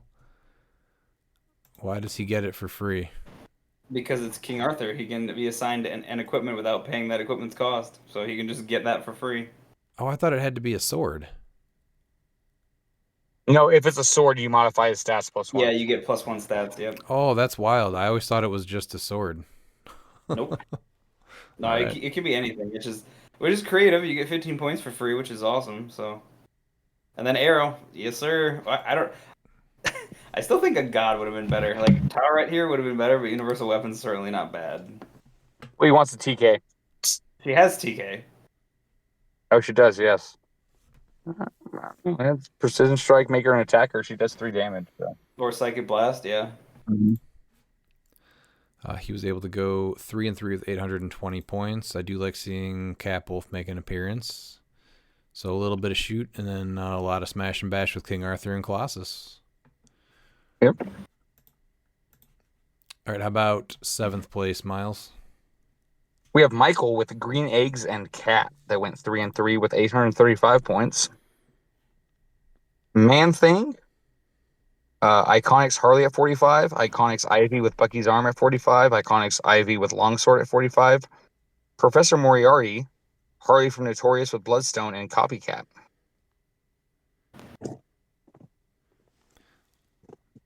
So that's the one So doing that the- can ping, right, with Harley Quinn? Yep. Yeah, so Yep, double ping Moriarty. with... No, Harley Quinn is what I'm talking Harley's about. Harley's only if you're first player, I believe. Yeah. Then she pings. Yep. So potential of being able to ping 2 people here, and then the No, it's Bloodstone. it's every time an opposing character is damaged From an attack. from an attack for her. Yeah, Moriarty's just the automatic. If you have a token, you take 1. So Yep. So the potential to ping 2 people is there. you can ping a lot more than 2. Yeah, Yeah, potentially. you can ping whoever you attack Yep. with Harley. So Ivy's going to be able to attack from full map and be able to also ping them. Yep. So the Ivy will essentially be taking one of the Ivies will be doing 5 damage, and one Ivy will be doing 4. I'm really surprised by the double Ivy. I guess 5. Double Ivy is I still think that it's really good. It's not my thing, but I mean you're getting 2 attacks to those plant markers, so. I think the big thing is that does anyone have a barrier on this team? No. No. With a There's team no barrel. that A lot of improved movement, destroy blocking, so it's useless. I guess. What's the mean, Iconics Harley doing? Just having them take less damage? And have a She 12 has- attack because they both have close combat experts, so 13s. Yeah, Okay. and she has support. So Yeah, so her and Harley both have support. Both Harleys have support. And actually, no, never mind. They're actually doing with the Empower from Harley. And do both Harleys have Empower? No. One Harley has the 25.1 does. So yeah, so you have 1 in power from her. So they each Yeah, have so they're combat both experts, so getting- they're each doing 4, right? Or no, No, they're each doing 5. 5. Yep. And then with the unavoidable. So they're each doing potentially 6 damage. With the 13 attack. Yeah, that's pretty good. It just seems weird to play this like completely naked though, and just be able to have somebody come run over to you, right? Because you just don't hide from this team then. Yeah, But the theme teams are going down. If you actually look at yep. based off the theme team, it's only 41%. So 41% being themed, like that +3 is gonna be huge because everyone still thinks themed is or unthemed is the answer. And if you're gonna play a team like this, you have to be themed, and that's exactly what they did. Yep. So they're going to be going first more often than not. Really unique team. Mm-hmm. Yeah. Honestly. All right, Dan. What about number 6? Number 6, we have Kevin Hollis with Robot Mania, which is a robot. Because Machinesmith. Okay, Yep. so it's SOV at 200 with the motorcycle, and then it is the Legacy Machinesmith with Crimson Gem. And then, so it's the trait is when establishing theme teams, choose a friendly character to be Machinesmith and Robot Duplicate. That character gains the Robot keyword or Robot and Spy keywords and can use Shape Change this game. When Machinesmith will be KO'd if his Robot Duplicate is still on the map. Instead, turn Machinesmith to click number 6 and deal the Robot Duplicate 2 unavoidable damage, protected pulse wave. That's interesting if you're actually trying to get him down to his, or if you're like you want to get a pilot out. That's an interesting way to do it. This is interesting. I don't know what to make of this. Also, 200 points. I don't think he's better at 200 points, but it worked. No, but it's something you can do, and he made cut with it. So Yeah. And this is a really good area. This is sort of like how it is out in Oregon, where it's really top heavy. So you can get away with a lot of these builds to make cut. So it's cool to be able to try these and be able to place with them. That's fair. I guess with the motorcycle, if you go +2 speed, it's a 13. So it's a what? 6. You have an 8 charge, and then I think does Machine Smith have? Yeah, he's got perplex, so you can get it to a. What is that? A 9 charge by its like that's pretty solid. And then sideline was Beholder, Chthon, Reverse Flash, Thanos, Wolverine, Zombie Scholar, Witch. So you have the 4 pilots there. I know this probably changes the team a ton, but if it's going to be a robot theme, I wouldn't mind dropping Spirit of Vengeance, Red Hulk back down to 125, taking the motorcycle off, and then adding Wolverine and LCD just because I like that piece. I know it changes the team quite a bit, but I wish that piece would see something. And if you're doing a robot theme, that's where it fits. That was 6th place, going 3-3 though. Okay. Pete, number 5. Mr. Jose Benitez with Desert Wheels, 4-2, 1,035 points. Unthemed, Colossus with the Destroyer Armor, Ghost Rider with the Crimson Gem, Kevin with the Avatar Turret, Black Panther with the Longsword, Madison, there's an I, there's a Y, but they're not where you think. Perdegaton. Sideline is Fortify, Ares, Beetlejuice, Mimic, Scarlet Witch, and Towerette. So kind of a version of Joe's team.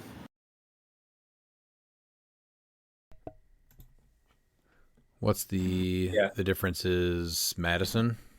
Yeah, and Perdegaton, I think, right? Because he changed it to something else, right? It was. Joe's test run from this No. I wouldn't say. I'm talking about his winning nationals team because he had what a timebreaker and something. I don't think he had Perdegaton, if I remember correctly. No, he did. Oh, he did. Okay. Yeah. And then you have sideline juice you have Panther to prevent sideline juice, so Madison actually matters. Yeah. Yeah. And I mean, Ghost Rider and Colossus are a proven duo. Mm-hmm. Smash and bash. Then we have Jude Sanchez in 4th, going 4-3 with maybe I can pull out. Maybe I can pull this out. Good little whiff. That was a good catch though.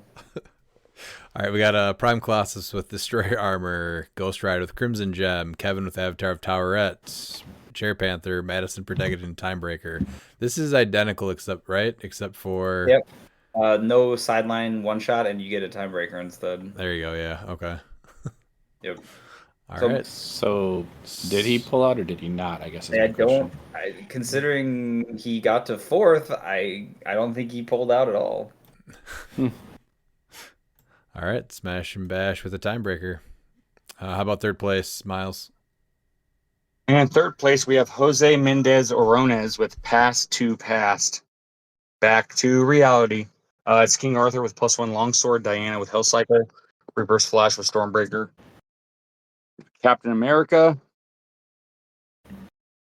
Not team up card. Interesting. Wait, what? No team up? Oh. What is that? Okay, this makes sense. 2 Timebreakers. Oh yeah. And Perdegaton.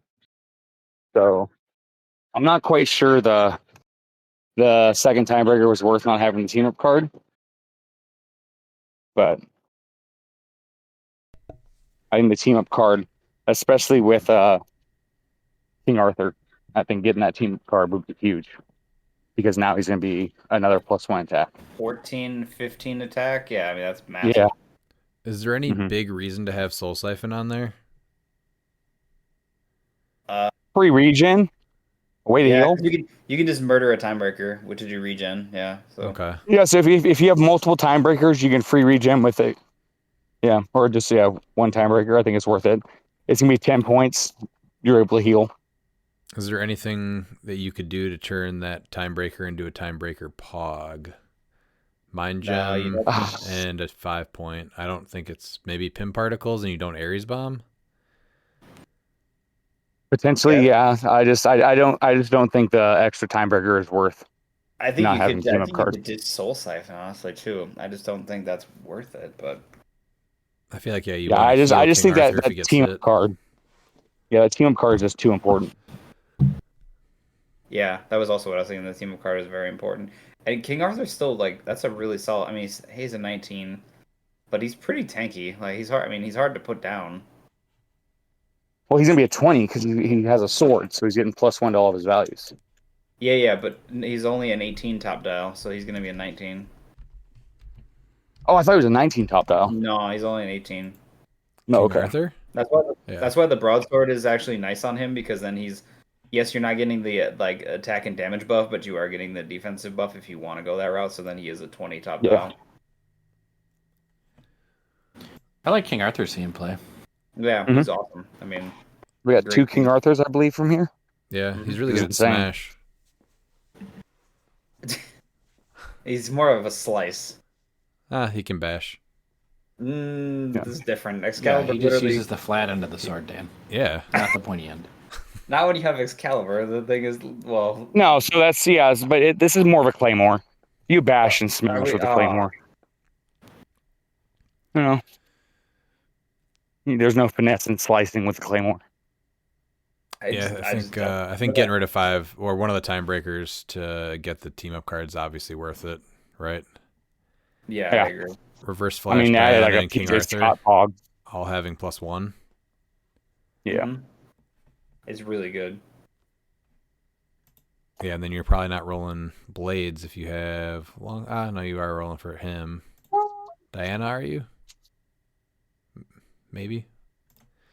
What? I mean, she's got it. So I mean, I'm just saying if the Empower, the power off of the Pog would be worth it, but I don't know. I'll tell exactly why not, because whatever she's doing, it's 1 less. That's what happens when I roll it. Oh well, I mean that. I will always take that gamble, so it's fine. Well, your gambling should probably stop because I have your powers. First Thomas lives with me now. I never needed Curse Thomas to do what I do. You thought so. You don't think so, but he was with you without you knowing. I know so. Like they're No, you just didn't have the power to see Curse Thomas. I did. This is like Highlander. Your power's There gone. can only be one. Yeah. And I'm now that one. I got Curse Thomas. All right, Dan, do you want to go over 2, second place? 2. Sure. So we have Luke Fitz with a tactical assortment of people, number 5. This looks oddly familiar. So we have Colossus with Destroyer, 048 with Crimson Gem, Caveman Wally with the +1 longsword, Madison for Degaton Copycat, a multiple man, interesting choice. I'm guessing just for the Empower and the team player. Empower is great for smash and bash and smash and bash and smash. Yeah. Okay. That's a must-have power. And then Evil Entwinement, Fortify, Ares, Keaton, Mimic, Scarlet Witch. Yeah, obviously good in the meta. Went 5 and 3 and took second. Maddie G with rinse and repeat. Can't wait to see what this one is, Maddie. Oh, Joseph Harrison's smash and bash team. He's really good at playing other people's teams. I love it. I'm really waiting. I'm waiting. I'm calling you out now, Matty G, for the CEO of the CLIX West. I want to see an original Matty G build. I want to see that too. I want to challenge you. I mean, but he said see that a out magic. loud. He doesn't build teams. He just plays teams. Well, that's why I'm challenging him. I want to see him. I want to see him build a team. I want to see him win it with a team they built. Let's go real quick. He went 8-0 and won the day. So congratulations. We know the absolutely, team yeah. at this point. Yep, smashing Yeah, Prime what it Colossus, bashing Ghost Rider with the Crimson Gem, Kevin with Avatar of Towerette, Cherry Panther with Longsword, Perdegaton with Biogram Image, the Phoenix Bystander, and Timebreaker.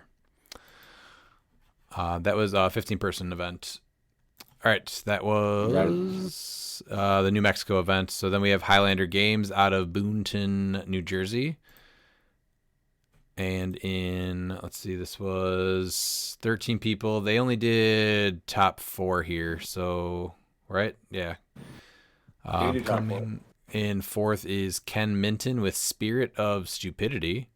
So, Spirit of Vengeance, Red Hulk with the Trick Arrows, Prime Colossus with Destroyer, Kevin with Avatar of Towerette, and 2 Legacy Daredevils.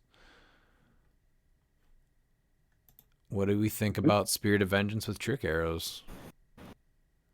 Interesting choice. I don't think it's bad. No, it's not bad. I'm just curious. Do you think this is more of the smash or more of a bash? No, it's more of a stab, like stabby stab. You know. This is definitely going to be just a smash team. I don't think there's going to be much bashing because you're going to be bringing out Juice. So never mind. No, they didn't have Juice. So no. It's a smashing and bashing. This team gets plus 5 points for not running Keaton on sideline or main force. So kudos. But they do have also Destroy. So it's smash, bash, and destroy because Colossus destroys blocking. So. And his armor's named after it. Yep. All right, how about third place? In third place, we have Maya W with Spirit They've Gone, Spirit They've Vanished, Invader Shim. Let's see, Spirit of Vengeance with Motorcycle, Colossus with Destroyer, Kevin, Predagon, Timebreaker, and they have Juice. So that's why they didn't use the trick arrows, because they're like, hey, guess what? I'm not going to use a free. I don't need to use Big Arrow. Big Arrow's not a free, though. It's after resolutions. So it's a little bit of a faster smash with increased speed, probably going on what, combat Dan. Reflexes? It says after resolutions, you may use Quake as free. Oh, of course it is. Of course, yeah. So there's no arrow. The trick arrows, I don't know how I feel about trick arrows with him, because if you want to use too dangerous, you're going to be dealing one-hit damage to himself. Yep. So. Yeah, that's why I wouldn't use that one, but... No, this is like a similar team, but it's like, all right, I'm going to use Motorcycle instead of trick arrows, and that's why they got third place. They have Zombie Scarlet Witch for one of their pilots. Solid choice in pilots. All right, second place, Dan. All right, so we have Michael Kornichuk with Lilith test number 3. So I actually talked to Mike because I was very intrigued by this team and how it works. So basically, Phoenix Sentinel's a big target, right? So, and he was testing because it's so close combat heavy right now, but he thought that range could still be effective in this meta right now. So he's running Phoenix Sentinel with Solaris. You have Prime Lilith with the trick arrows, Chair Panther with +1 longsword, Green Man with Avatar of Khonshu. Man, it's so delayed. Yeah, I sounded exactly like that. Predagon and Weasel. So basically, the thing is Phoenix Sentinel's a huge target, right? Because obviously how he works, he can just bomb an entire team with that attack power if you bunch up. And even if you don't, if he can hit multiple people, it's still just as bad. And it has way above average range, the 9 range, and then with Weasel making it a 10, you have Green Man making it an 11, and he's just seeing over or through everything. So the big trick is that a lot of times people would just nuke Phoenix Sentinel, and then Lilith would pop over, make a Kong, and then Kong would go off. So you've taken out Phoenix Sentinel, but now you've brought in a Kong in exchange. Mm-hmm. So it's a neat trick. I like it quite a lot, actually. Mm-hmm. It's really good for tempo too. Like, yes, you've lost a big piece, but now you've brought in just as much of one that's just as dangerous. You are giving up a lot of points though, because but you can also get those points back real quick. Oh yeah, I agree, and that's the trick. Exactly, yeah. I'm okay giving up 125 if I score 200. That's fine. Very cool team. It's very neat, and I like it. I like it a lot. The Lilith tech is good too. I've wanted to try to make her work, and I just couldn't. It was one of those where I try to stay on theme, and I couldn't really figure out a thing. So he said the biggest issue for him was the Colossus with 22 defense, but he's trying to figure out a version where he can deal with that. So, but it's. I mean, I like I said, I like it. I asked him because I was just curious how it worked and like what the goal was, because like I understand what each of the pieces does, but it's more the intricacies of the execution that I was curious about. I'm just sad that these shuts down her free her place. Yeah, but Phoenix Sentinel can just nuke a team still. Then running shot, it's just Psychic Blast with the passive. Yeah. Not being able to place the Lith though, I don't like that. But I mean, I get that. My thought is you're still nuking a team at that point, because you've definitely got the reach over the main Force Juice player. So. Well, and you can just TK or in power action bring in a Kong, and you're already more than halfway across the map, so you can still double action the Kong. And then obviously he's playing 3 of them, so that if 2 of them get Chair Panther, he can still do the other one. Yep. That's going all in on the gimmick there. Yeah, I like it. Really cool team. And how much did you ask him about Solaris? How often he came into play? Because I really He like was him. he was very good. And the 10 range with seeing through hindering, outwit that sees basically over everything. I mean, his maps are also like you have 3 outdoor maps with Tangle, Mansion, Sailor's Dream, and they are cumbersome to move through if you don't have all the good improved movements. So that's a big deal. And him being able to just sit outside with 2 big guys that can shoot over everything is really good. So What about Solaris on that robot team we saw earlier instead of full point Vengeance? that's a lot of points though, because I don't even can you fit that with because well you do get the 75. I guess yeah. Yeah, you just drop him. Yeah, Yeah. You can absolutely do it. still Yeah. themed. I mean, I don't hate that at all. That's great. I mean, you just have something that just sits in the back and can ping things to death. That's good. And I believe still outwits too, yeah. Yeah. Yep. Oh yeah. Ping it, and then they're also their attack and defense goes down. Yep. All right, what about first place here, Pete? Ant W, Genius, borrows nobly. Smash! 6-0, 1460 on the day. Smash! Colossus with Destroyer, Ghost Rider with Dream Ruby, Kevin with Towerette, Loki, Chase with the Chameleon Flute, Jatari Pog, Phoenix, Timebreaker, Fortify, on the sideline, Fortify, Beetlejuice, Chthon, Ghost Rider, Scarlet Witch, and Towerette. Congratulations to Ant. So he decided instead of playing main force Beetlejuice, bring him in and spin Loki down. Or Kevin, one or the other. Or Oh, Kevin. yeah, he's got 2 Yeah. options. Yeah. Yes. All right. Smash and bash and free Beetlejuice and spin. What about the meta here? So, top 5 here. We got 5 teams with Predegaton, 5 teams with Phoenix, 5 teams with Colossus, 5 with Timebreakers, and 5 with Kevin. Actually, pretty split here. And then if you do overall, it'll be funny. But Beetlejuice on the sideline on 11 of, what did we say the number of teams on this 13. one was? 13. 11 out of 13 sideline Beetlejuice. Then 7 Ares, 6 Chthon. Mimic down in 5th But how place many on main 5. force juice? Because that might make it 13 teams of juice. Ooh, that's a good point. I don't think he was on main force. I think it was just 11 out of 13. Yeah, I don't see a main force. Yeah. Nope. Oh, okay.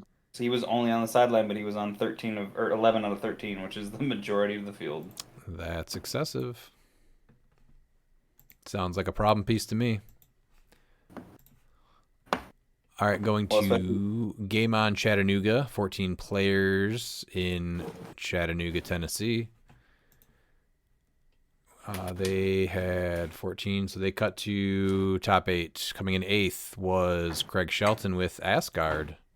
Going 2 and 3 with Old King Thor and the Longsword, Slipner, Freya with Trick Arrows, Tooth Gnasher with Destroyer Armor, Captain America with Mjolnir, Fenix Pog, and Lucas PJ and Scott Pog. Dan, did you ever get a chance to play Old King Thor?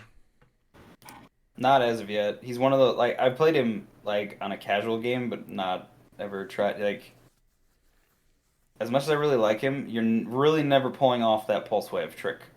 So because he's got charge and his giant reach doesn't work the way you want it to. He can't blow through a wall through giant reach. Correct. So he's neat. Don't get me wrong. He just doesn't work the way I want him to. So yeah, if they would have fine-tuned him a little bit more so that he could have used some kind of improved targeting with his close attack instead and giant reach and all that. Well, again, you have a figure like Black Adam, right, that comes out and can do pulse wave as if he could have had something like that too, where not even just off the flurry, but just hey, I can choose pulse wave as my with my close action from charge, right?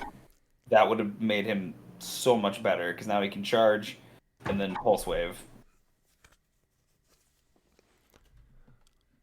What is he using for pilots here? So 4 to 5 pin particles, Ares, Atum, Odin, Ravens, and Thanos. So most likely Odin and Ravens, but Thanos is another option. Who's the pilot? Oh, Sleipnir. I was like, wait a sec. Oh no, Guy. Oh, I guess I would have put Guy on Sleipnir, but that is just me. But the sideline was pretty slim here because he has Atum on. I'm assuming Lucas PJ Scott as a insurance policy to just Like, He has a tomb on no one. I'm guessing it's on Lucas PJ Scott. As just Actually, an it insurance could have policy. been just a pilot, though. That's not a bad pilot. Oh yeah, that's Yeah. true. You get shape change and through a quake, I guess, or pulse wave. Yeah, those are both good options. And him coming out as an 8-12-25 is actually pretty solid. Huh. Yeah, I 13 for 6. Yeah. I need to reassess my pilot choices. That's a pretty good. I like that. That's actually great. All right, yeah, fun Asgardian team. I think I don't see the old King Thor. I really like him. I think he'll be better in silver actually than in modern. I think he'll be better in my box that's labeled LEs from 2023. Yep. All right, Miles, 7th place. And in 7th place, we have Howard, better than Aaron at playing Collector Brock, with 300 points, Nationals Modern 2025. He has the Collector with Bloodstone, Bucky's Arm, and Dream Ruby, Prime Blue Beetle with Destroyer, and the Phoenix Pog with the Juice on the sideline.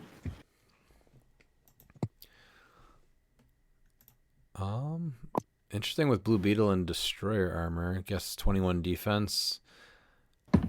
Giant, so goes most turns then, which is good, right? Yeah, that I like. The 75 I point don't know Blue why Beetle Juice though. is on the sideline.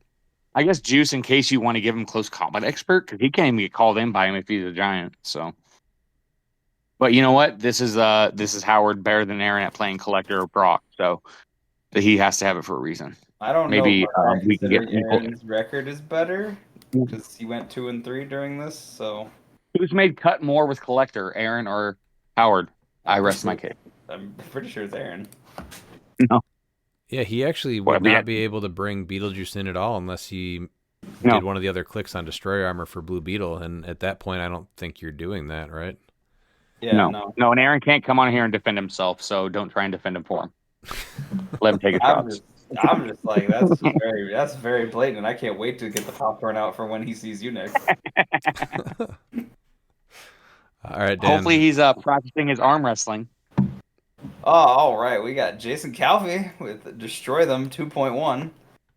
We have, look at this. This is exactly what I want. So we have a Prime Destroyer at full with Avatar of Khonshu and the Phoenix Pog. Sideline is Fortify. I must have it. Ares, Desir, Khonshu, and Cinder. Interesting choices. I'll give you one thing, Jason. I think I like Desir, but I think Brune is actually better because you get Exploit, and then you can go with the Legacy Odin, and he'll give you CCE and Psyblast.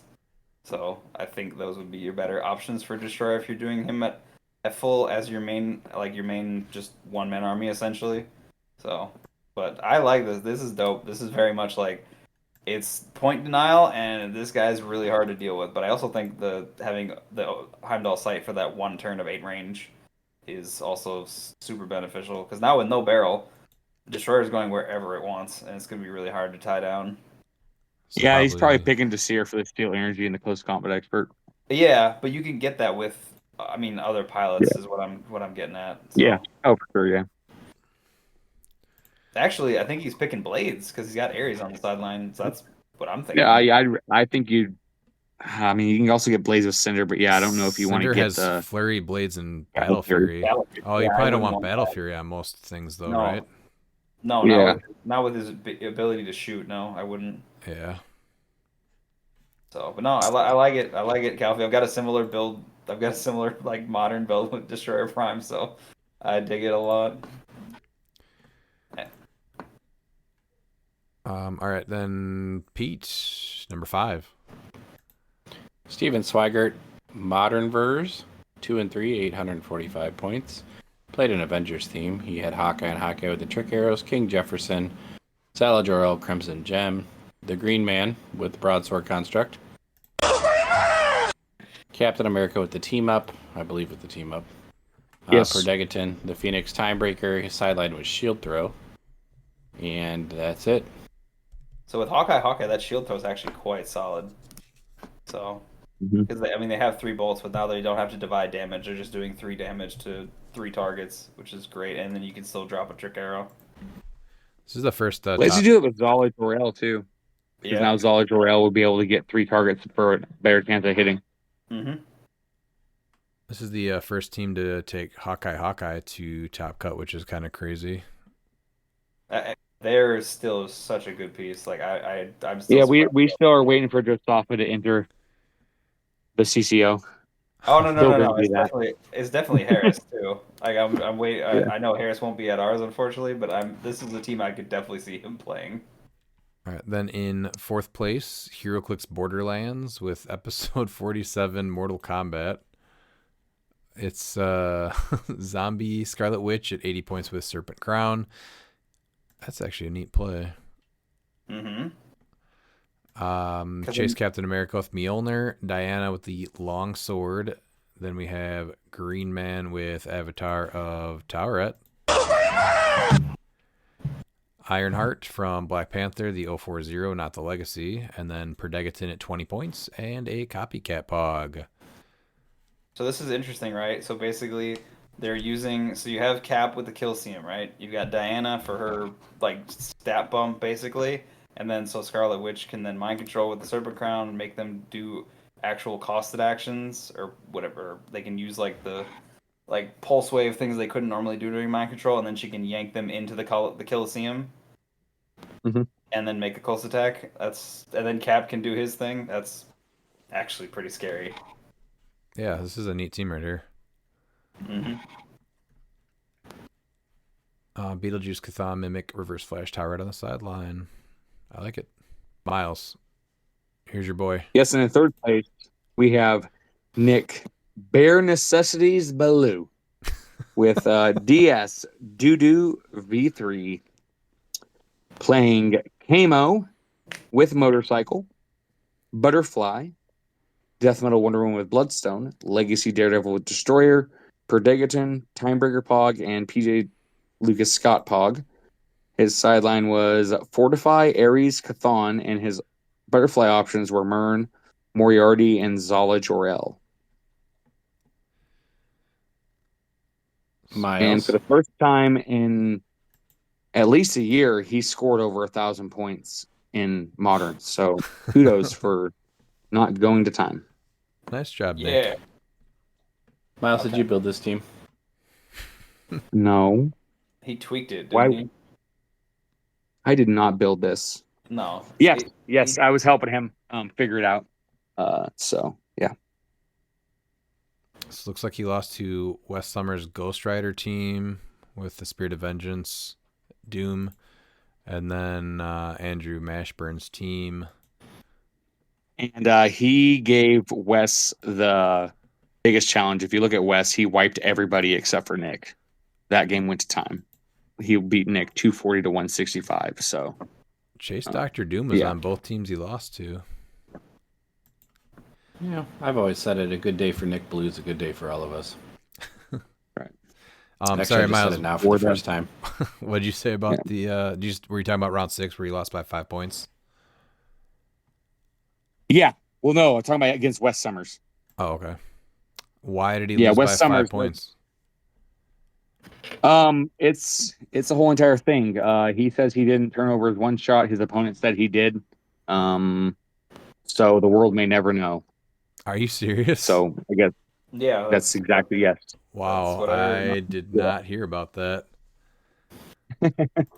Yeah. That's a so crazy way to lose. So it would have been tied if it was tied. Yeah. And from what I heard, yeah, I don't.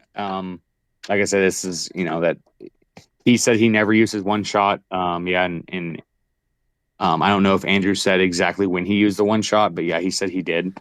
So That's why streaming games are nice. Yep. Very true. Because you can run Exactly. the clip back. Yeah, that would have been huge because you could have reviewed the tape, and because I asked Aaron about it and was talking to him. I'm like that puts you as a judge between a rock and a hard place. Like, how do you rule that? Yeah. Like you can't play favorites, and it's like it puts him in a rock and a hard place. It was really hard. Yeah. And Nick said he just didn't want to argue. From what I heard, like the card wasn't even within arm's length. So I don't want to just say Andrew cheated. The game was long. So he very well could have and didn't remember. He very well couldn't have, and it got turned upside down. So there's a lot of variables. Yeah, I mean they So. could both very well be thinking they're both correct. You know, no one has to be the Yeah, bad yeah, guy exactly. in it. Yeah. It's just that's a crazy way to lose. Yeah, because like, and I know, because I was even telling him, like, Aaron was like, "Crap, I need to make sure," because there's times where, like, whenever I just put my one shots on the sideline, they're always like face down, and I'm like, "Crap, I better make sure not to do that." Well, that's very So unorganized, Miles. Terrible planning. no, it's not. No, I have all my cards, but yeah, it's just sometimes they're always upside down because whenever I use my one shots, it goes on the top of my box off to the side, so I know I'm not using it up from my sideline. So. All right, seems like there's a better way to do that. I'll give you your I'm sure system, there is. though. But yeah. Congrats to Nick though for third. How about second place here, Dan? We have Andrew Mashburn with Spirit Bomb. There's Spirit of Vengeance with +1 Longsword. Dr. Doom Chase from Collector's Trove. Kevin Chair Panther and Elsa Bloodstone with the trick arrows. I'm guessing Elsa would pass the arrows to Doom because the arrows are very good on the Doctor. Sideline is Beholder, Keaton, Chthon, the Thanos, Ultimate Hulk, Wolverine, and then the three Diabolical Bargain, Evil Entwinement, and Occult Retribution because you get those for free with Doom. And for the most part, it's really just Elsa that's getting hurt by the free actions if Beetlejuice is on the board. That's why I'm surprised he didn't honestly run. Like, I get Kevin, but you could have. I mean, I don't know. Well, he's not mystical because Panther breaks it too. I guess I just don't understand the.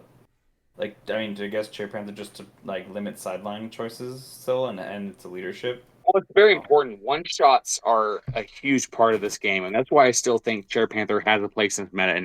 And I think a lot of people are able to exploit him not being played as much because people don't think that he's as effective. When I think that he's even more effective, especially with the juice shenanigans still. Agreed. But yeah, yeah.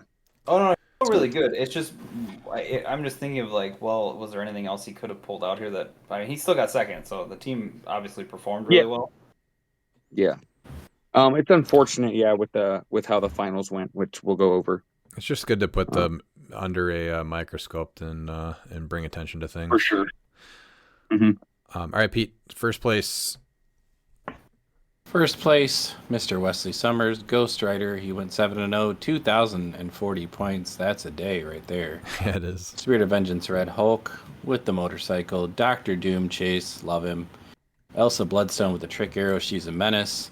Madison with an I and a Y. Glad to see my lady there with the Dream Ruby. Copycat. Sideline was humongous because of Doom adding 3.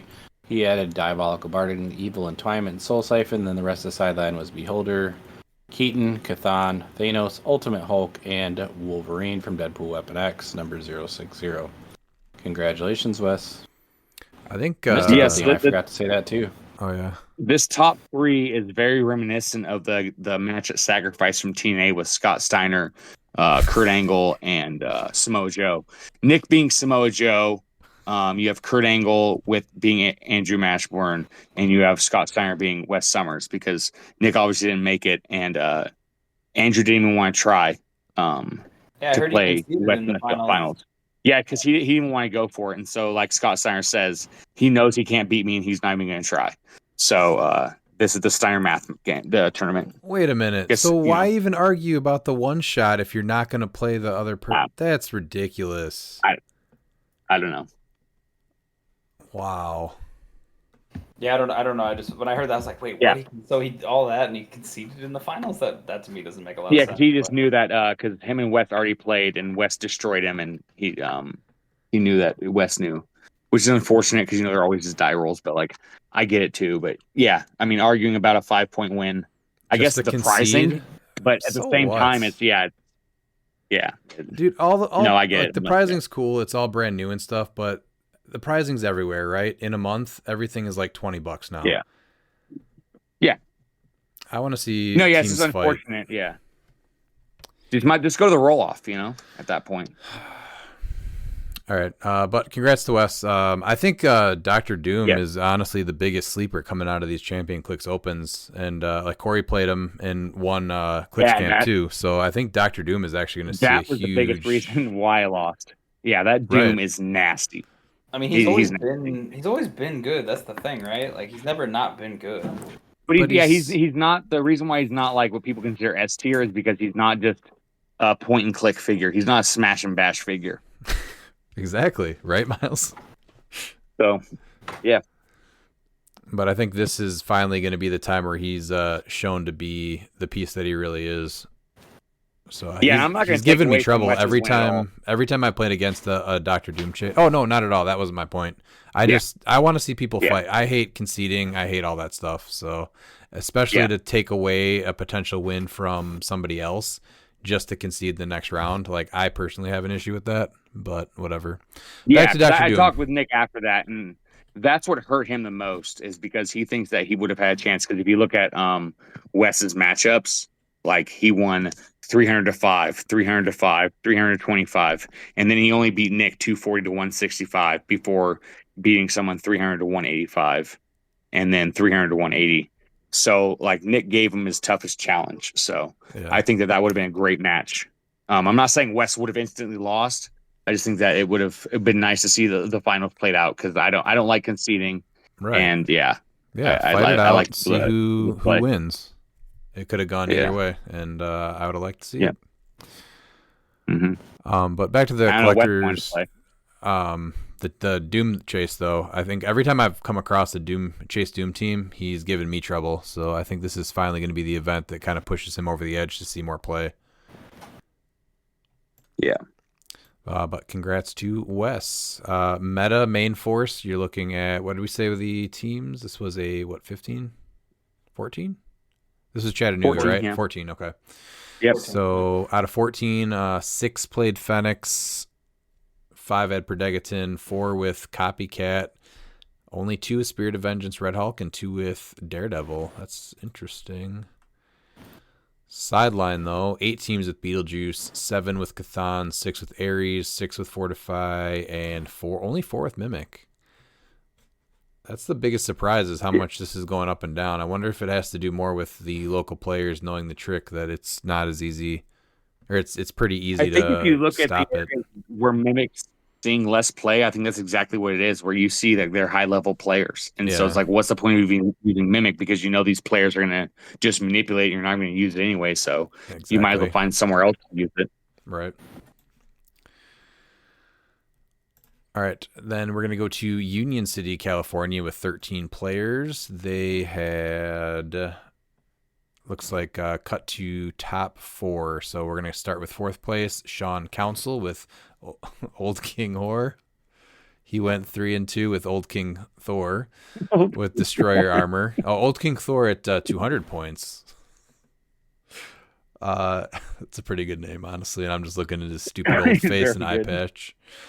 Hey, whoa. I will have no besmirchment on this now. Man, okay, so look at this though now. So 200 points, and he's a 22 defense with 3 stop clicks. Yeah, that's pretty good. Man, Old King Hor looks very different to me now. Yeah. I think there's a chance. Yeah, and then he gets the 3-6 willpower. Do that. I mean, those he's one of those too. Those tent poles, like people will be prepared for a 200-point Kong, 200-point collector, or the Spirit of Vengeance. This is a figure that is on no one's radar, and you're going to catch so many people off guard because they're not going to be practicing to deal with this figure. Oh yeah, definitely. You can't modify his values. He's a 22. Period. You either need Kale or Mern. Yeah, let's just go over this real quick. For a character that I honestly really hate at 75 points, going 125 more, giving him the free Destroyer Armor. He has the trait where his combat values can't be modified by other characters. And he has Safeguard Opposing Prob, too. Safeguard Opposing Prob, the Giant Reach 6, improved targeting through blocking, and improved movement through blocking. He has Blades, Claws, Fangs, and Pulse Wave on his first 3 clicks with a 22 defense invincible. He's got Cosmic Energy, so you're not outwitting him. He has Outwit. He's got the stop click, which is also invincible, and when the click is revealed due to an opposing effect, after resolutions deal 1 pen damage to each opposing character within 3 squares. So you just get up in their face also. Yep. I don't know if I've ever hated a figure and then liked them this much looking at their top dial. Yeah, it's right? It's insane. I think that Destroyer Armor completely makes it a different figure. And is he mystical? Oh, I was going to say, if you could put Chthon on him, that would be crazy. No, he's not. He's not mystical. No, he's cosmic. Or like, I don't know. Maybe Old King Horror's got some tricks. Man, this team might have sold me. Maybe this is what I play this weekend. And then look at the next. Yeah, keep looking. You'll see his nice little trick in here. So Predicton, Plastic Man for the barrel. Is this what I just play? I don't like the net deck, but I'm digging this. Black Symbiote. Check the next piece. Don't like to net deck, but you just played Kong last weekend. Yeah. Don't want a net deck. 200 point. Hey, Kong he was the isn't first one to do popular the yet. Kong symbiote. Yeah. Yeah. Okay. All right, so he's got Plastic Man, Black Symbiote, Legacy Daredevil with the Bloodstone, Phoenix, and Timebreaker. So not only is he playing this Thor, he's also doing a Plastic Man for a barrel and a Black Symbiote. I'm loving this one. This is great. This is my team of the night so far. Yeah. I love that Asgard is so meta right now. It's great. I can't even be mad. This is just fantastic. I got nothing else to say. What did he go? He went 3-2. Let's see what he lost to. Sorry, I gotta do a deep dive into this. Yeah. Sean is is a great player So he too. lost to so he beat what looks like he beat a Oh, he King lost Arthur to Green Nick Arrow team in Madison. round 1. He so he lost to Nick Madison twice. Oof. Well, Nick beat, Madison has the Kevin Beetlejuice trick too. Yeah, I know. he So beat you're gonna make sure you don't get that barrel. He beat a Juggernaut Chase team. Then he went 3-0 round 3, going against a Prime Swamp Thing Spot Scientist style team. Mm-hmm. Yeah, his last 2 matches were against Nicholas Madison, and he lost both of them. Oh, and that first one So was yeah, pretty he started rough. day 3-0. I'm And guessing there's we'll the- be going over Nick's team soon, right? Yes. And I Okay. see why. Yep. I see why he lost. I was like, oh, that's a good counter. All right. So- Well, Sean, I love your Yep. team. Let's go to third place, Miles. Ray Bikeman Moore, which I love it. You have Bike in your name, so yeah, this is definitely gonna be my team. Get me into my G spot, nerfed. Nerf version. 2 great names, Old King Horror and Get into my G spot. I mean, this is Prime Swamp Thing with Khonshu, Spot with Hell Cycle, Legacy Panther with Longsword, Plastic Man, Black Symbiote. This is my team of the night for sure. Double Copycat, Thumbelina Pog. Interesting. Valentine Vuong, which is pretty good. Phoenix, Timebreaker, PJ Scott Lucas, and he has Fortify, You Wouldn't Like Me When I'm Angry, Juice, Chthon, Khonshu, and Mimic. What's he doing on this team? I'm very confused. You're going to put Black Symbiote on Spot, I'm guessing. Plastic Man's going to give you the barrel. And if you're not dealing, and you're going to be shutting off Sideline Juice, so that way Spot can manipulate the grave markers and then attack them through that. Okay. So that way they can't reduce. And he's going to be probably having the Black Symbiote on him, so now you're going to get Shape Change and Super Senses, as well as Steel Energy and Super Strength, so it makes Spot that much more. Well, I thought that's Like, how you said especially he like, was you know- carrying that up. Was that's how he's carrying up the whatever, right? The Black Symbiote. No, Spot will... No, you're probably going to drop... I guess he'll bring out Juice just to kill Symbiote to throw on Spot. But no, Spot will be able to manipulate the grave marker to put it underneath people before he attacks. Oh yeah, that's great. So Yeah, he can do that with. Oh, well, he can also just carry it up there though if he's got the symbiote on him. Yeah. And then save. but you'd have to. save his Well, thing you for wouldn't be able later. to put it down until he moved again, because if he picks it up with the first movement of Hypersonic, you can't put it down until the second movement. Oh yeah, go So- on turn 2. I don't know. It's an option. And Yeah. if you're killing the Black Symbiote Yeah. with Beetlejuice, then you don't have him anyway. Yeah. Until turn 2. Yeah, what about all they the definitely pogs team though? built together. Yeah, they definitely team built together. There's no way you have old King Horror and get into my G spot team names. All right, I'm still confused about Thumbelina, Valentine, Vong. You know what? He probably won some chase boosters and wanted to get some play out of them. That just seems like a lot of. Thumbelina is a 12 for 3. So I mean, you have a lot of TK, so you can just throw her up there. I guess. And then Valentine is she's a one whenever click she damages 15 the character. points. Yeah. That's 30 Yeah. points of one click though.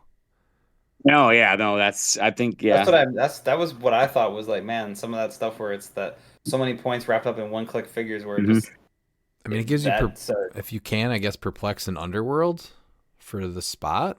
and then he carries up There's got to be Thumbelina. some kind of trick. Thumbelina can also be carrying around the grave markers That's if true. you don't want to bring out juice. Yeah. So yeah, there's a lot that can happen with this team for sure. But I mean, it got third place, and California is pretty sweaty. So Yeah, California's they are no slouches out there. they bring it. Yeah, I'm So, just really interested in what they did, like the place that they played. Or like Yeah, on the I'll team, have those two pieces specifically. yeah, I'm gonna have to message Bike. Yeah, his new name is Bike. It's no longer Ray Bike. It's just Bike. It's my new favorite HeroClix player from California. All right, Dan. I mean, we saw Thumbelina make a top cut. Yeah, and I'm interested in Good for how you, that man. happened. Yeah. What was her Yeah. place on the team? Yeah. All right, we got Anthony Berrigan with BYOP. So we have Mern. Bring your own Zala- pog. What was that? That's what it said. It says bring your own pog. Yeah, bring your own pog. I just wanted to leave it at BYOP and see what people thought. But I thought Panther. I Oh, was, it just bring. I it was could way be. in the left field then. All right, so it's Mern, Zala Jarrell with the Crimson Gem, the Pegasus Captain America with Mjolnir, Chair Panther with Bloodstone, Elsa Bloodstone with the Trick Arrows, Predegaton Zenzi, a Daredevil with Stormbreaker, Phoenix, and a Timebreaker. So this is a bit of a switched up team from what I remember him playing at Adepticon. Sideline is Fortify, Heimdall Sight, Ares, Keaton, Chthon, Mimic. So interesting choices. I mean, I like it. It's definitely still a bomb team, but Mern's there to try to shut off the crazy values. So And then probably Elsa giving the trick arrows to Mern, bring him up there, fly him up Maybe. with Zala, and then place Captain America. And then Captain America, right? I mean, maybe. Otherwise, I mean, Well, you have- Zala can't carry. doing Mern. hypersonic. But you have Heimdall Sight, so Captain America could just shoot from 8 away. Like, you don't really need to throw him. You don't really need to place him. So honestly, Zala could just place either Mern or Elsa, honestly, and they could just do their thing. So Yeah. It could be because I mean, if Cap hits first, like he's going to be able to charge with an 8 range, yeah, or T, you can't TK him, but yeah, he'll have an 8 range. yeah, 8 range So- hypersonic. Yeah, that's great. You hypersonic with 8 range, and then he's giving everyone else charge. Mm-hmm. So Man, is this the first Captain America Pegasus one that we've seen in Top Cut? no, we've seen a few. Or was there a few? Yeah. Was I? Yeah, they're sleeping lower, when we went not over this them? high. No, in Top Cut. Yeah, no, there was at least one. Was there? Okay. Yeah, I think there was Yeah. one, but that he really hasn't been on a ton of teams. There's Asgard. That was a team with him. Yes, Was Oh, okay. Asgard. Okay. you are correct, sir. The Berrigans like the Zala and Diana thing. They played something similar. I want to say he played something similar at actually Adepticon. Yeah, he did. It was a little bit of a switch up because he had Caveman Wally and what else was it? But a lot of it was similar. So no, I think most of this was similar. Honestly, but it was Caveman Wally instead. So and was it Diana maybe? I can't remember. I think it might have been Diana. I don't remember exactly, but it was still very much like a bomb team where you're just trying to get everybody over there and make a bunch of attacks. I'm more curious on how what place Mern's on the team is. I just Well, figured so for Cap, yeah. Cap has an 8 range that sees through everything. So you think With it's his just like hypersonic. a one-time Well, alpha where you bring Zala up? I don't think it's just that too. It's also to deal with the crazy values too. Like, I mean, he's just Yeah. that's part of his trick, right? So if you're facing like a Colossus, then he's no longer the fat 22 anymore. Like he's still a 20, but that's at least kind of hittable. And even Zala, she can hit through walls with her hypersonic 3 range. Yep. So It gives you a way to deal with the destroyer armor, Mhm. which is so heavy right now. Right, but okay, so Zala does hypersonic, so she can't carry Mern, right? Yeah. it's fine. Yeah. But you don't really need to do that. It's just anytime a line of fire would be blocked, he triggers. So then she could just shoot through a wall, like Miles said. He doesn't have to be there next to her for that. Yeah, you're Right, gonna pick but- let's say if someone's going against a time breaker. If somebody has a time breaker, you're gonna go ahead, have a 17 defense. Right, Whatever. but we're also talking You about know? the combat values. So you think it's more he's not doing the combat values thing as much because both Captain America and Zala are going to be hypersonics. Yeah, no, so he'll probably place, like I said, so you can place Mern. So you go ahead and Zala because Timebreaker's everywhere. So you're going to hit that Timebreaker, place Mern, and then you can go ahead and hypersonic with Cap with 8 range. To get the 16. Okay. That makes sense. I And think then that's the an lines, option. and then the lines aren't blocked because of Yep. Mern. Mern, then they you're can't modify it, yeah. But you're still not getting the bonus from not being able to modify within 4. No, but that's like secondary because Colossus is going to come to you anyway. So then you just have him around. So then, And like you said, you give him trick arrows, and so now Mern's able to go there and do trick arrows, and he can do the USB arrow a lot easier. Yeah. Okay. So yeah, I mean, just obviously I think again, there's a good lot of team. tricks He with this came team. in second with it. I'm just curious on how some of it plays together because this is a little bit different. It's got different pieces. It's stuff you've seen on many teams. It's just a lot of stuff that you don't see together. Yeah. Right. All right, and then how about Nicholas Madison's first place team? Mr. Nicholas Madison, Queen Izzy 6-0, 1155 for the day. That's a day. Hadari Yao with the Destroyer Armor. Mern. Kevin with Avatar Toweret. Elsa Bloodstone with the Trick Arrows. Perdegaton, the Phoenix, and Timebreaker. His sideline was Mind Gem. Assemble the team. Fortify, Keaton, Cathan, and Toweret. I'm happy to see the Yao back. This is the. I think Destroyer great. makes her that much bigger of a threat. Like I think that she's just that much better with Destroyer armor. Yeah. Mm-hmm.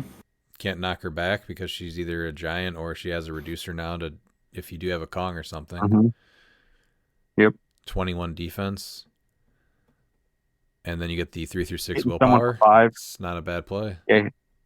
Hitting someone for 5 and the other 2 targets have taken 3. Yep. And then Mern's helping her see through characters. I mean, she doesn't really need to. He just gets rid of the walls. Or yeah, not characters. The walls. 2 characters. Mm-hmm. Again, probably trick arrows on Mern. Yeah. I mean, they're still good with just Elsa. So like, I mean, he can do that, but I mean, they're still just as potent on Elsa too. And with Perdegaton and Elsa, you can get full board and attack most of the time for a nice little alpha with trick arrows on a team if they're bunched up. Well, Yeah, in Perdegaton, she can even hit even harder because you go to the enhancement click. Mm-hmm. So. And then he's got some extra pieces too that allow her to not take more than maximum of 2 damage from attacks for a little bit. So now you have to deal a minimum of 4.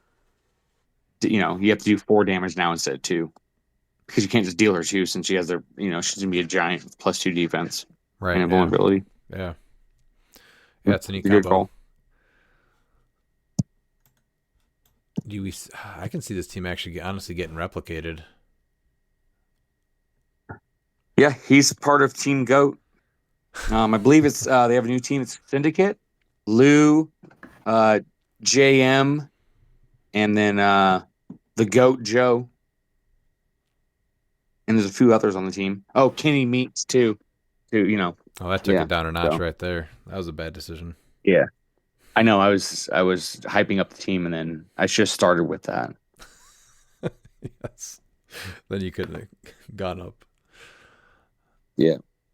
Congrats to Nicholas Madison on the win there. As far as meta goes, main force, 9 teams per Perdegaton, 5 for Timebreaker, 4 for Black Panther, 4 for Phoenix, and 4 for Colossus.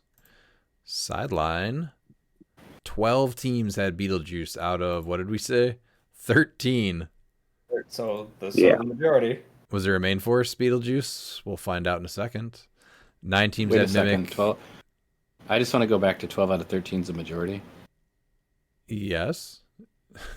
Okay. I'm just making sure I understood that correctly. A hard majority.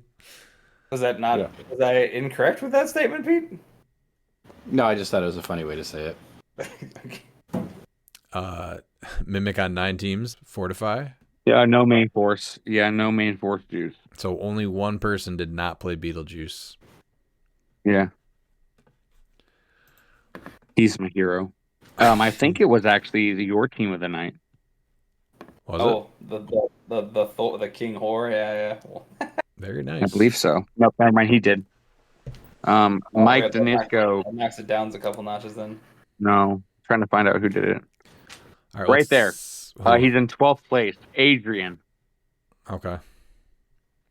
See, now this, you look at his team, and if Harris plays, this is exactly what Harris is going to play. And he's probably going to go 1-3 as well because he's playing Kryptonian figure. Yeah, Whoa, Kryptonian's whoa. not great. What, you big Kryptonian fan now there, Dan? No, I'm a fan of Harris. There's a difference. Like Harris, actually plays well. Like just because he plays Kryptonian doesn't mean he plays. I'm just going to take shots. That's Harris what is I do. is a cool guy, but he does make some bad decisions. Like Kryptonian. Yeah. A little punchy tonight, you guys are. I'm just saying, Austin always tried getting Kryptonian. You know what? And finally he listened and so he stopped playing Kryptonian. Now he's been making cut consistently. So, I mean, that's not coincidence. I'm just trying to make Harris better. That's all. All right, let's wrap up the night with the final of 8 Champion Clix Opens events. So this is Four Horsemen Comics and Games out of Pittsburgh, Pennsylvania. They had 16 people, so they cut to top 6. In 6th place is Mark Adler with CCO Ruler. I'm going to assume this is a ruler team built for Champion Clix Open. There it is. So we have Chase Doom with the Trick Arrows, Butterfly, Spot with the Hell Cycle, Chair Panther with Avatar of a Tomb, Shuri, Zenzi, and Weasel.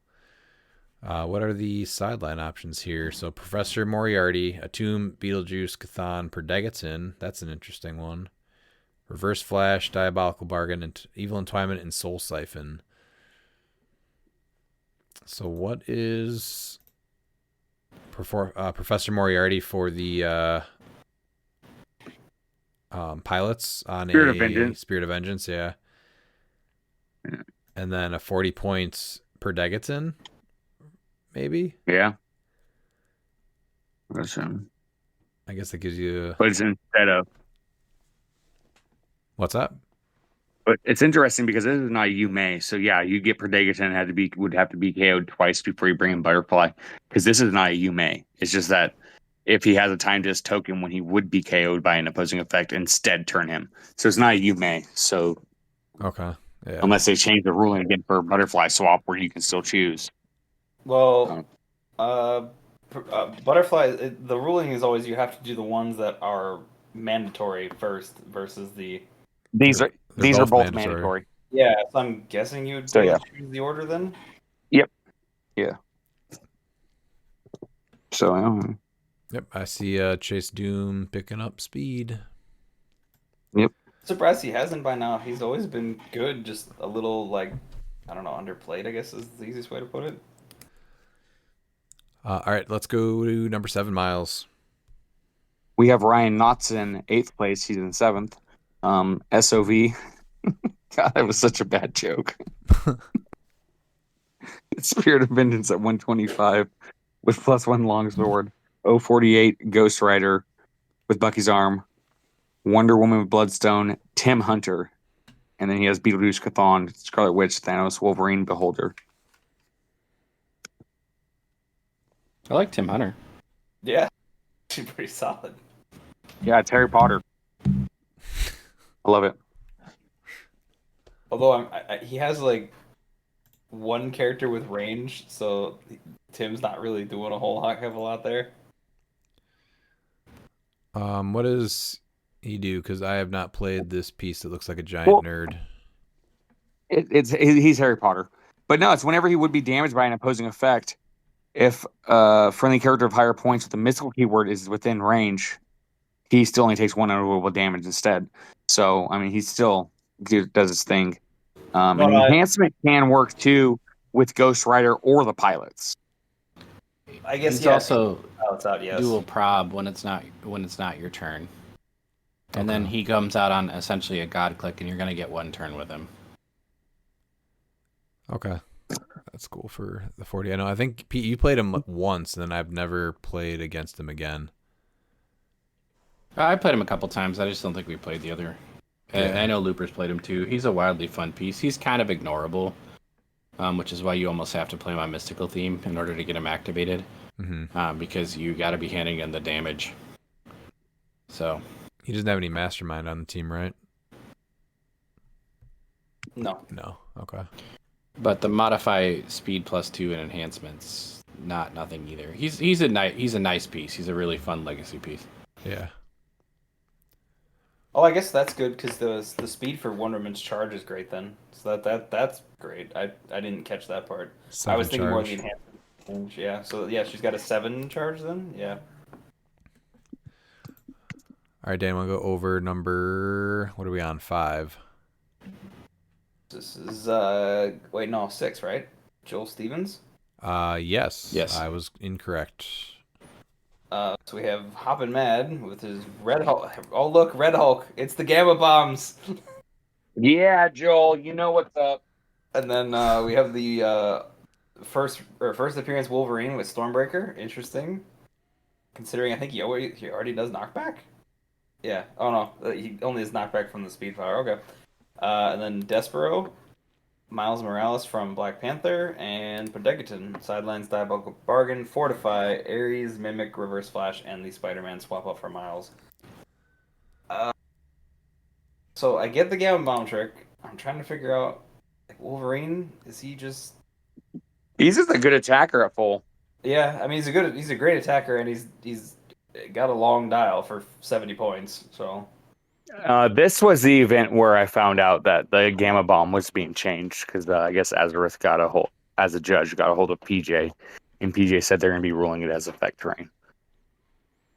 Was it a problem in the event? No, I think that he just asked about it because he doesn't really have anyone else with super strength, so I don't. Yeah. I guess maybe so I don't really think it would affect him as much, but. So What he about didn't go fully into Mimic like you did. Yeah, no, I went all in, but like I said, that I've talked with PJ, and not once did he say there was going to be an effect terrain, so that's why I play it the way I played it. So is there any reason to ping somebody with Prodegaton's TK? He doesn't gain anything on any click, right? No, it's what I was trying to figure out. Yeah, no, I don't understand why that's there, but I mean, Well, maybe- you can. Yeah, I mean, maybe you're not going to put him at TK at that point. You're going to put him at enhancement. or outwit, For yeah. Red Hulk and Wolverine? Yeah, No, I can't. Yeah, I Red can't Hulk, give you so- that one. So Red Hulk, you don't need to TK him because when he makes leadership with Destroyer Armor, he just moves 4. Yeah. So, you know. Well, I sidestep TK with him having 6 range is nice. Oh, it's great. Yeah. Yeah. No, I just maybe you're just gonna take the. Yeah, I guess. Is it just You it don't care that- doesn't have Cherry Panther? Maybe. Could be that, yeah. Yeah, and then I mean you're also looking at 2, and I mean Hulk and Wolverine really don't change after 1 click. So. Well, Prodegaton's just hyper efficient 20 points. It gives you an attacker if you go to that dial too. Yeah. So Or you get another form of support with outwit poison. So there's that if you're going there too. It just seems like there should be a connection there with pinging your own piece, and I don't see it. So it just seems weird. The only thing I can see is maybe not having Cherry Panther. Yeah, that's what I could. And Yeah. it, not for nothing, Despero is anti-TK, so it does slow down the alpha because if you do TK your piece, it's gonna take 1 unavoidable, which is big because feel taking off there's- the top click. can There's change too the map. many placing. Like, did you see more TK alphas or more like Zala, Diana, or Goat alphas? I saw a mix of both. Honestly, we only saw like 1 goat team, so there was a mix of both between Zala or Diana and then TKs. But there was a lot of TK because there was a lot of Phoenix and there was a lot of Copycat. It just seems like a weird counter for that when it's not the strongest. But okay. What's number is next? Because I have lost it. 5, Gabriel Esquivel with Vengeance. Mr. Esquivel had a 3-2 record with 920 points. He had Spirit of Vengeance Red Hulk with the +1 longsword. Smash! Colossus with the Destroyer Armor. Smash! Kevin, Black Panther. The Phoenix Pog, his sideline was Keaton, Chthon, Thanos, Ultimate Hulk, Wolverine, and Zombie Scarlet Witch. Well, so it looks like he took out his hammer and he smashed. All right, going No, it's a smash and bash team. It's a lot of Spirit of Vengeance, a lot of Destroyer Colossus. Okay. Do you have something new to add to this team with Kevin, Colossus, and Spirit of Vengeance? I don't really have anything to add, no. Okay, yeah. All right, then going to fourth place is Austin Murray. Your favorite dinosaur, Plamodon. I was waiting for you.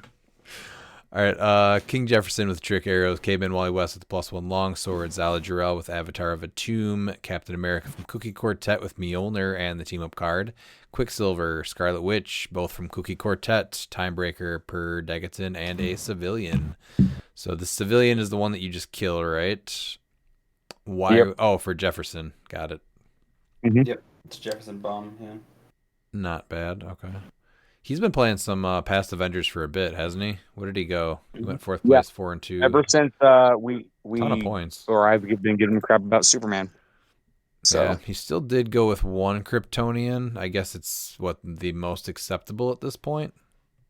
I mean, it's Yeah. her and Diana, right? They're the best two, I Mhm. would say, right, currently. Yeah. Yeah. Oh, I forgot Just Diana like- had it. Yeah, I was like, there is the starter Superman who is very good, right, in his own right, but I don't know if he's just, like, in this current era of where we are, if he's the best. Man, he got a ton Yes, of points. How is he getting so many I- points? Sorry, what's that, Pete? I remember He plays when aggressive. Winona was from Krypton. The whole planet exploded and she ended up in a farm field in Kansas. That's how she came, right? round one, he beat another collector player that's better than Aaron, Peter Marshfield, 300-0. So Oh my god. yeah, he's just a very aggressive player. That's why he scores so many points. And He also I've gave said it up many a lot times. of points, though, too. yeah, that's what happens when you go aggressive with some squishy figures. But that's how it is in HeroClix. A lot of players are scared to be aggressive. So Nah, let's go big or go home, dude. Like, that's yeah, you that's how win. it. Yeah, I know, but that's not the reality of most. That's why the average points is 144. That's So if true. you break that down to 6, I mean, you're talking that's less than 300 points every 2 games. So if you play 4 games, that's less than 600 points. Yeah, I get that. So- That's just kind of wild to me that he did so much damage with King Jefferson, Caveman Wally West, and Zala. I feel like he needs one more attacker, but he obviously did well. I mean, Yeah. you also, I mean, that's still really solid. I mean, Jefferson doing the bomb is big because it's 3 pen and it's not an attack. How many characters did we see on teams where they were like 1 click or less, or sorry, between 1 and 3 clicks? Right. Like that goes off. That's doing a lot of damage. Yeah, I mean, if you're going against the Spirit of Vengeance and he has those pilots, you drop that bomb, those pilots are dead. Yeah. A lot Doesn't of- matter how a lot high of their them are- defense A lot is. of them are dead. Yeah. Nice job, Austin. Even I was gonna say even Thanos is dead. Yeah.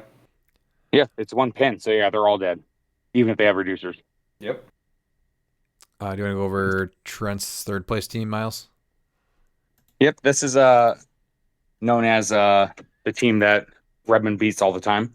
Biker Marvel. He faces it at every event nearly. It's Sometimes Clicks twice Camp, I think, was actually the first.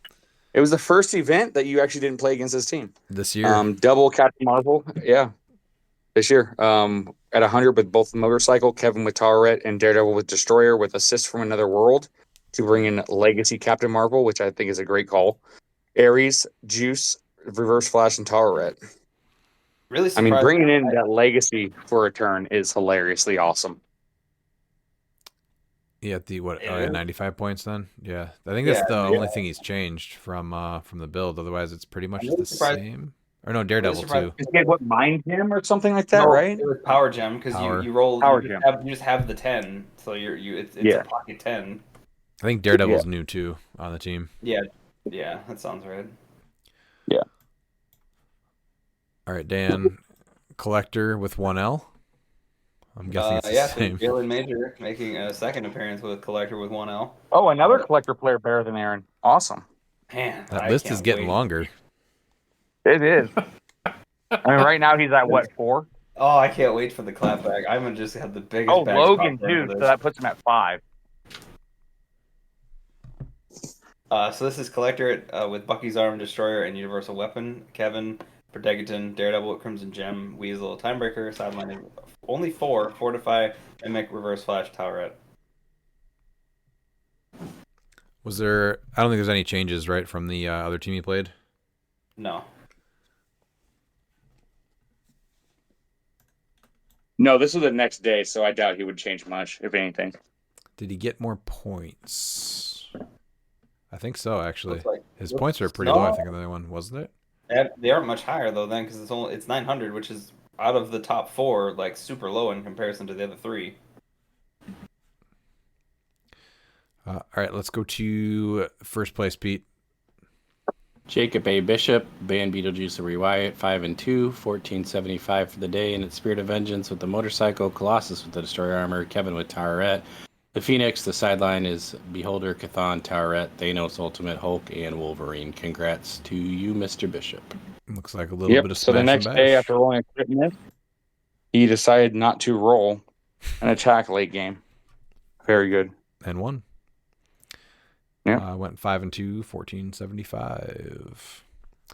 All right, as far as the meta goes, this was, what do we say, 16 people? I also want to note that the Gamma Bomb team did beat Jacob A. Bishop in round 2, 320. Thanks for Very pointing that nice. out.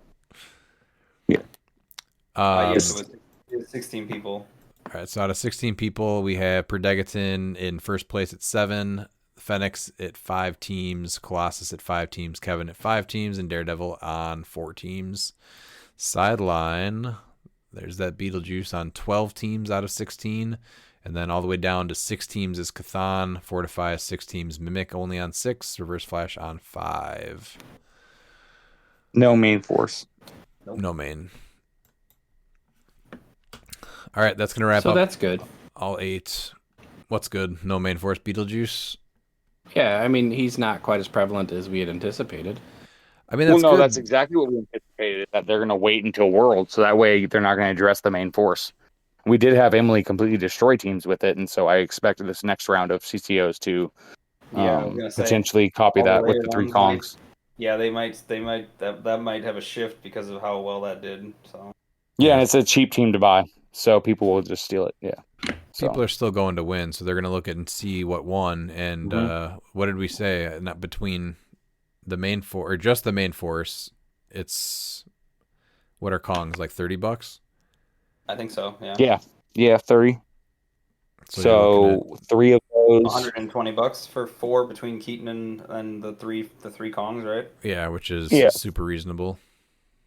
And then you have the gods, though, that sideline really is what brings it up, yeah. spike it. But you can always borrow those. Not everyone's using all their sideline pieces. Yep. All right, anything you guys want to add to this before we wrap it up? Nope, I think it was great. It was awesome to see another Red Hulk main force player. So Let's say, was that your team of the night then? that's my team of the night. Yep. Okay. Dan, what was your team of the night? Probably Mike's team with Lilith. That was great watching that, just seeing that go. That's cool. So that was really neat. Although 200-point King Thor is pretty dope too. Not gonna lie. Yeah, Old King Horror is going to be mine for sure. Pete, what's yours? Nicholas Madison. I like the Yao back. She's still amazing. Yeah, that was a he good one too. He used her in all the ways. You had a team built that took advantage of everything that she does amazing and made her super hard to deal with. And he didn't go the Pulse Wave route. He went the other route, which was really dope. Because I think she's still just an amazing attacker even without Pulse Wave. Like, I'm very pro Universal Weapon on her, but that was a really great option, I think. All right, we will be in Indiana at Screaming Monkey Comics for that Tropical Regional that we talked about earlier. Next, or this coming Saturday, what is that, 26th? yes, 26 Yes. there. And then we will be streaming games all day, so check out the YouTube. So see everyone then.